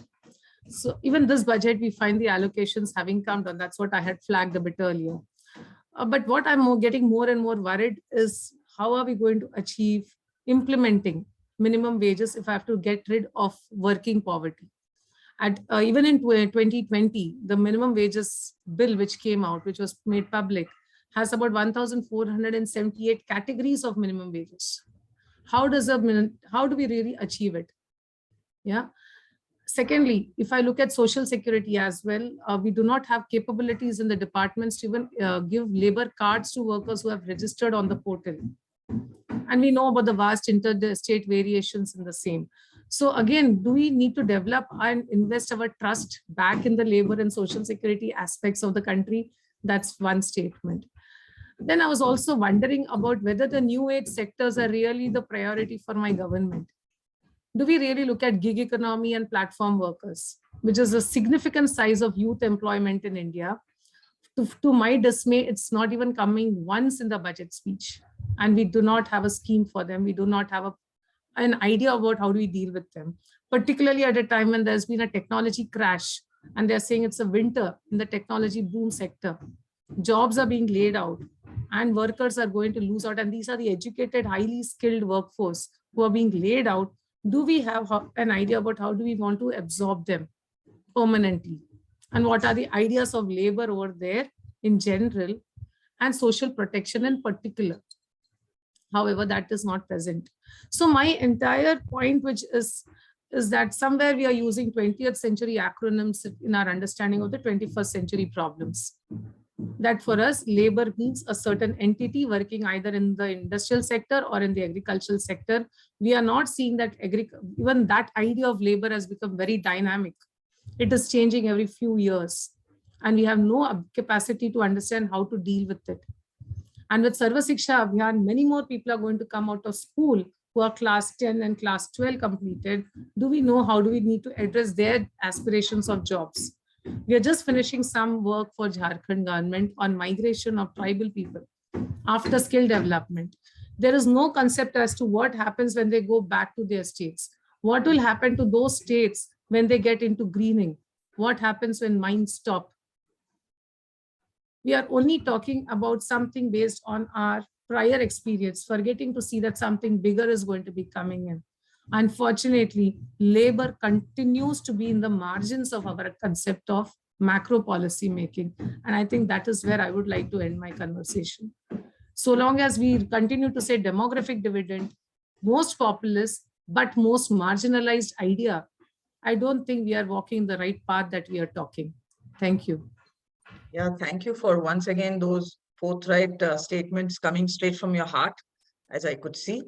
And of course, the demographic dividend, as many people are saying, many of the states of India have already kind of crossed the demographic dividend, and we might not have encashed them at the right time, probably because we have kept the labor always on the margin, want more and not be given more attention. So, but at the same time, let us look at some positives of this budget in terms of, let's say, Vishwakarma scheme.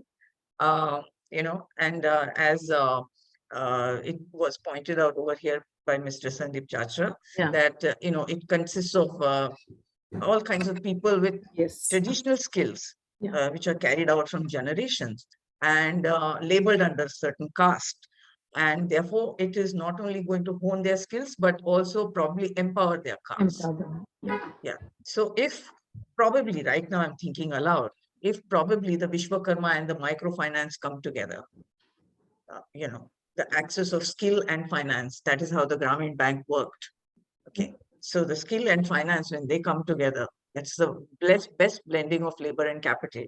And if it is microfinance, the sense of ownership and the trust will be high. Let us hope that, India has been resilient, whether we like it or not. We always stand up on our feet. It's almost like a cat which is taken onto a hide and dropped, and again she finds her 4 feet on the ground. So let us hope that again, as you said, your micro experience and the macro data, there's a big gap, and that is where I feel, that's where I had said about the census. All the employment data we take about from the periodic labor force survey, and there is no census for 3 years. So that's a big gap. Perhaps we can pay attention to, of course, capital expenditure, but we should also pay some attention to creating that capital of information, creating the capital of information. So there is a huge thing about capturing the data and making use of the data for the markets. Okay, but let us have some data for official work, perhaps, and that might help us in the next budget. And finally, closing down, I feel unless, of course, the richest can be taxed, and that would probably help and get a lot of revenue. But I was also told by some expert on this area that if you decide to tax rich, their money will go and land into some other country, because financial markets are now unified. So it would be difficult, and it would be, again, a disincentive for them to stay in your country. Already there is enough data which says that, many rich are leaving the country for one reason or the other. So with that, can we end, Professor Arjun Kumar, can we end this session? Yes, ma'am. Fiza? Thank you very much, and for giving me the opportunity of, this is my informal classroom, I would call it. I've learned a lot from everyone over here, and thank you for giving me this opportunity once again. Thank you. Thank you so much. Thank you, Arjun Kumarji. Thank you, ma'am. Fiza, over to you for vote of thanks. Ma'am, actually, I was having a few questions before heading to the vote of thanks. So, as you mentioned in the beginning as well, and right now, about the census data and the dearth of data. So, I mean, how can we even expect the policies that are coming up, that they will work when the data the government is using is based on something which was like a decade or more than a decade ago? Because it came in 2011-12, but the data was collected even before that. And further to the question, for employment, we generally use the PLFS data or the CMI data. So it is based on the sampling distribution or sample population. So can we expect it to, cover the entire geographical locations of India, and how it does impact the policies that the government frames? Would you like to answer, Professor Iyer? I think I'll go after you, ma'am. I'll go after you. Yeah, but I think India is a large country, and regional variations are only to be expected. Even if you take, let's say, HDI, the Human Development Index, for example. So there's a huge difference between let's say, Kerala and Bihar and other states and so on. So some states will be closer to another country in maybe Europe and things like that, and whereas some other countries may resemble a country in Africa and so on. So these regional variations are there, but therefore, unless and until we survey every state, are we supposed to stop presenting anything at all? That becomes a question. So there are two issues. One is continuously monitoring, and the other is becoming more comprehensive. So there is always, I think, some amount of trade-off over there. So if you go for detailed and comprehensive, you're going to lose time, and it will not be available in a short time. So if you want to look at the short run, an immediate impact, then you will have to go for a sample and a PLFS. So if that answers your concern. Yeah. So Fiza, actually, it's not about whether the data is generated using census or sample. Basically, PLFS uses stratified random sampling, which represents the whole. Okay. And the reason why we use sampling methodology is so that you can get deeper into a particular set of dimension. Okay. So if you look at the census tool, it is going to be dealing with a set of questions which are going to be captured, which you can't keep doing every time in a very short duration. Hence, it is decadal in nature. Whereas when you are doing a PLFS and you want quicker generation data points, you're going to be using sampling. And this is across all states. It covers rural, urban, multiple types. So you don't have to worry about whether it's representing the larger story at all. The problem with PLFS as compared to the earlier NSS employment round is several crucial parameters have been dropped out, which you are not able to analyze anymore. Pertaining to why a worker has left out, what is the reason why they are dropping out of certain activities, what is the reason why, say, subsidiary jobs have gone up. Those parts of those questions are not possible because these are rapid points. Okay. PLFS generates every 2 years, every 1 year, we are coming out with a result on the sample. Okay. So that's the difference between NSS and PLFS. NSS used to give you every 5 years. This comes out every 2 years. It's more rapid, but you can't do that every year. Right. So, and particularly as ma'am was rightly talking about HDI and social indicators, they move slower as compared to, say, GDP data. So you need to be spreading out and doing deeper research. So you require NFS, HS type of data sets for that. So all said and done, the fundamental problem is for the past 11 years, we don't have data for our country and we are all using backdated information to give anything serious. And what is more problematic for development economists like us, we are relying on monitoring and evaluation indicators. So those which are put for schemes and ministries, we are picking them. We don't have outcome indicators. We have only output indicators with us to analyze. So that's where the problem stems. But I think more amount of public pressure is needed for this. We require movements on these areas, not generic ones. We require substantive demand from academia and civil society for data. Okay, that otherwise we are not going to be able to generate the information on a regular basis. So I think that it's a long battle to be done. Sure. Thank you so much, ma'am. Actually, there is one more question, and it was basically I wanted to ask it to Udit Mishra, sir. He mentioned about GDP growth, nominal GDP growth to be expected 10.5%, and if we take into account inflation and then fiscal deficit, and it will be much lower than what has been projected. And then again, he also mentioned that the private investment is not up to what the government thought, even in the last fiscal financial year, and might be possible it is what is going to happen in this year as well. And according to the new tax slabs that came in, what I have read is that it is going to disincentivize the people from saving. It is kind of, backing them out from savings. So if there is no private investment, there is no savings going to happen. And according to the model that we study in the textbook, it is savings equals to investment. So then the only component that is left is consumption.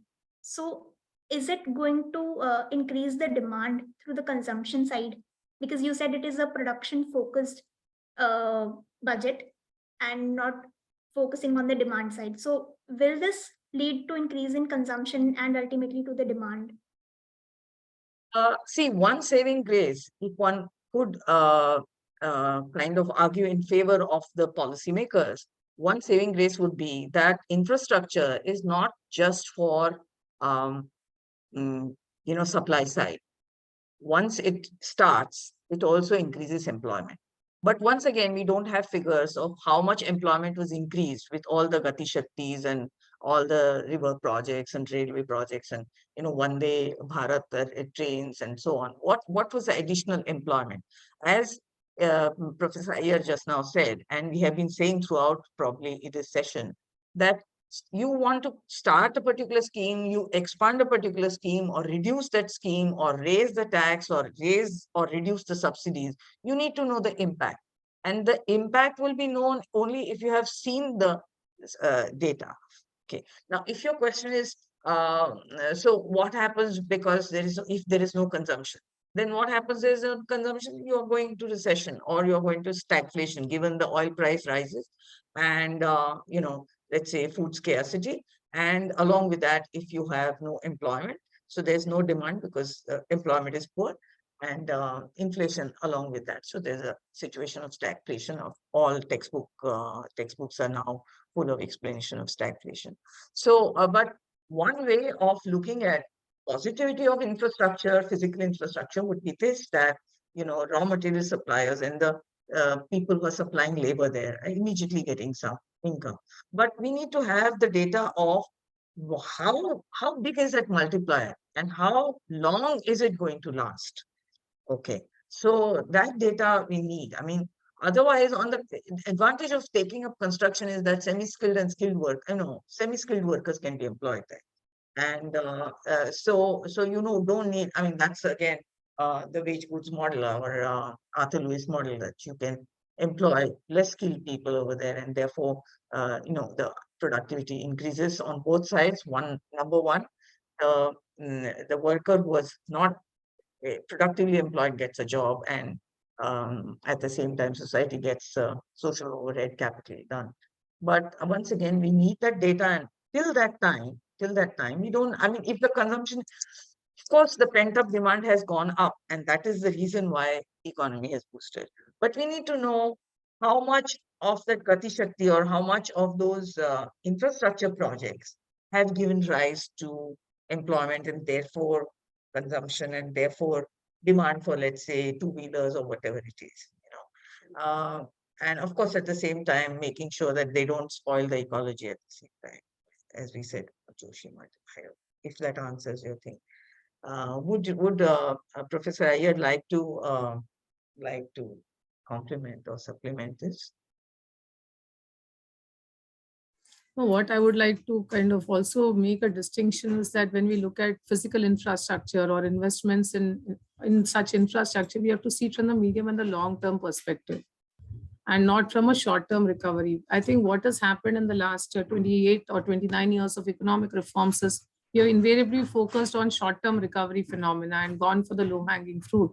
So in that sense, I would like to say that the second round of budgets that have come out in the current regime, since they've come to power, their focus is more on the medium and the long term, which is, I think we need to appreciate that because there is a significant infrastructure deficit that we always been talking about. And secondly, I think that is also a reason why we are able to interconnect ourselves with various regions which were not present. So if you look at the Make in India process and also look at as part of Gati Shakti, where the highways have been built in a rapid manner, which was never there in the history actually for India. And we also look at the trains that have been, interconnecting the untouched patches. I think we are going to see long-term benefits because now communities are going to, I'm seeing it from the community perspective. I'm seeing it from the people-to-people connections that were there. That's going to be much, much more. But if this needs to be done, we need to talk about parallel policies. We need to talk about the strengthening of logistics divisions, the transport and communication sector, which is the most informalized in our country. Close to 98% enterprises in the transport sector are in the informal sector. So can we talk about, and maybe in the next envisioning process, that those sectors get a parallel boost? So you have the physical roads, but the vehicles that ply on the roads need to become formal. And the workers get social security. The important part is that while the circular economy talks about the products being in the circular phase, can we map the labor within that and see whether we are dealt with the circular labor over there? How many laborers in the circular economy are coming within the purview of our planning process? The moment you place people into the budget, I think we will get a different response. And parallelly look at what digitization will do to them.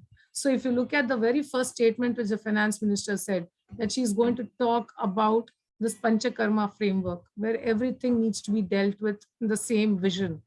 I would see from vision to action, maybe in the next 5 years, or say by 2030, for me, Agenda 2030 is important, SDGs. How much of this is going to help us achieve the SDGs, even before we talk about 2048? Right. Yeah. Very well said. Thank you. Thanks. Thank you, ma'am. If I could just ask one question, and I think this is in continuation to what Fizadi has said. Like Mr. Misra had said that the labor force is decreasing due to a lack of work. And now the government has further reduced the NREGA funds.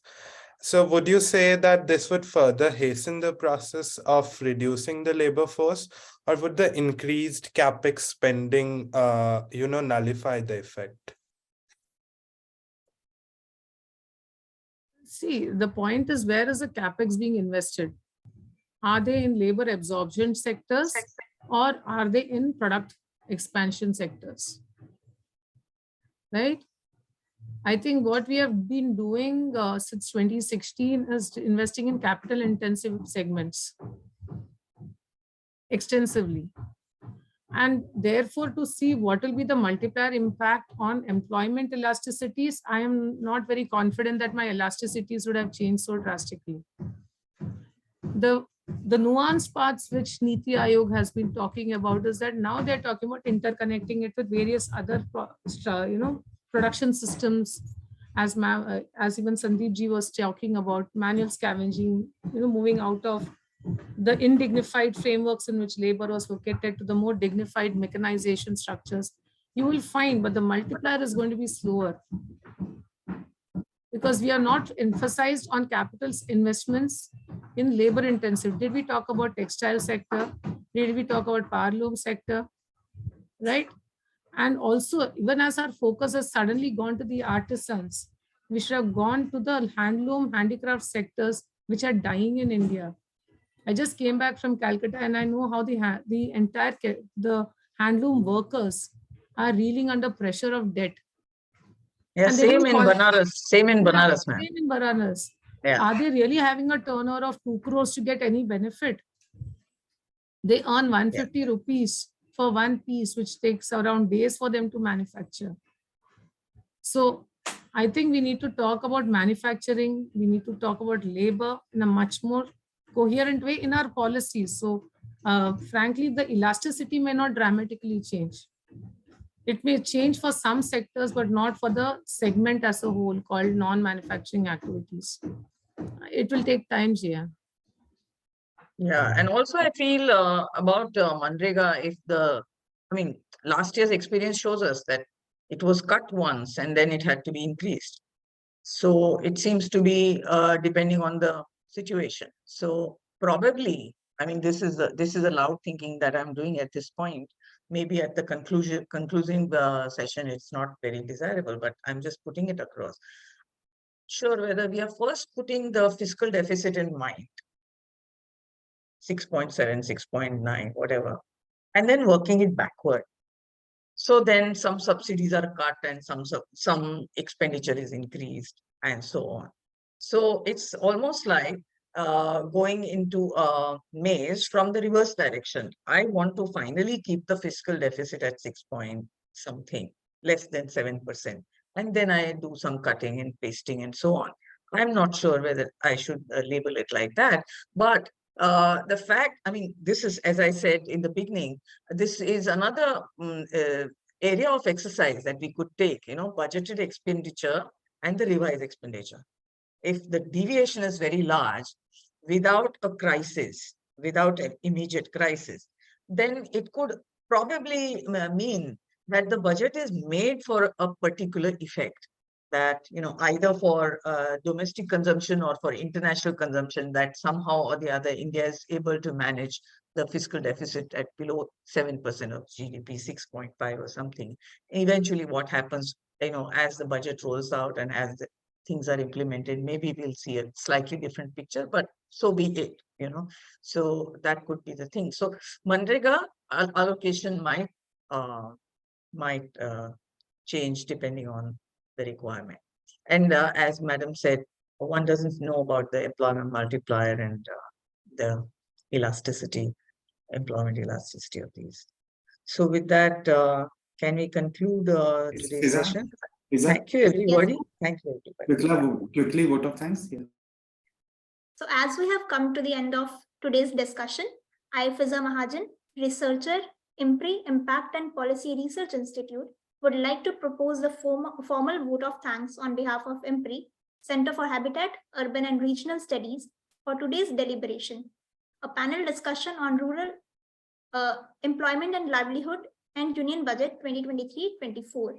We are grateful to our chair, Professor Suchita Krishnaprasad, and panelists, Dr. Sandhya S. Iyer, Dr. Sonia George, Professor Utpal K. De, Professor Ranjit Singh Ghumman, Mr. Udit Mishra, and Mr. Sandeep Chachral for taking part in this discussion and enlightening us. We thank all of our participants who have raised pertinent questions and actively participated in today's deliberation. You may also find more discussions on employment and livelihood in our IMPRI Web Policy Talk series, the State of Employment and Livelihood, #Employment Debate, and other thematic series. We are grateful if you are watching us later on YouTube channel or listening to us on our various podcasts or reading our publications. We hope you continue to join in future to our IMPRI Web Policy Talk. We also invite you to IMPRI's third annual series of thematic deliberations and analysis of Union Budget Financial Year 2023-24 being organized from February 2nd to 7th, 2023. Wishing you all a very good evening. Thank you. Thank you. Thank you, ma'am. Thank you. Have a nice day. Thank you so much. Thank you. And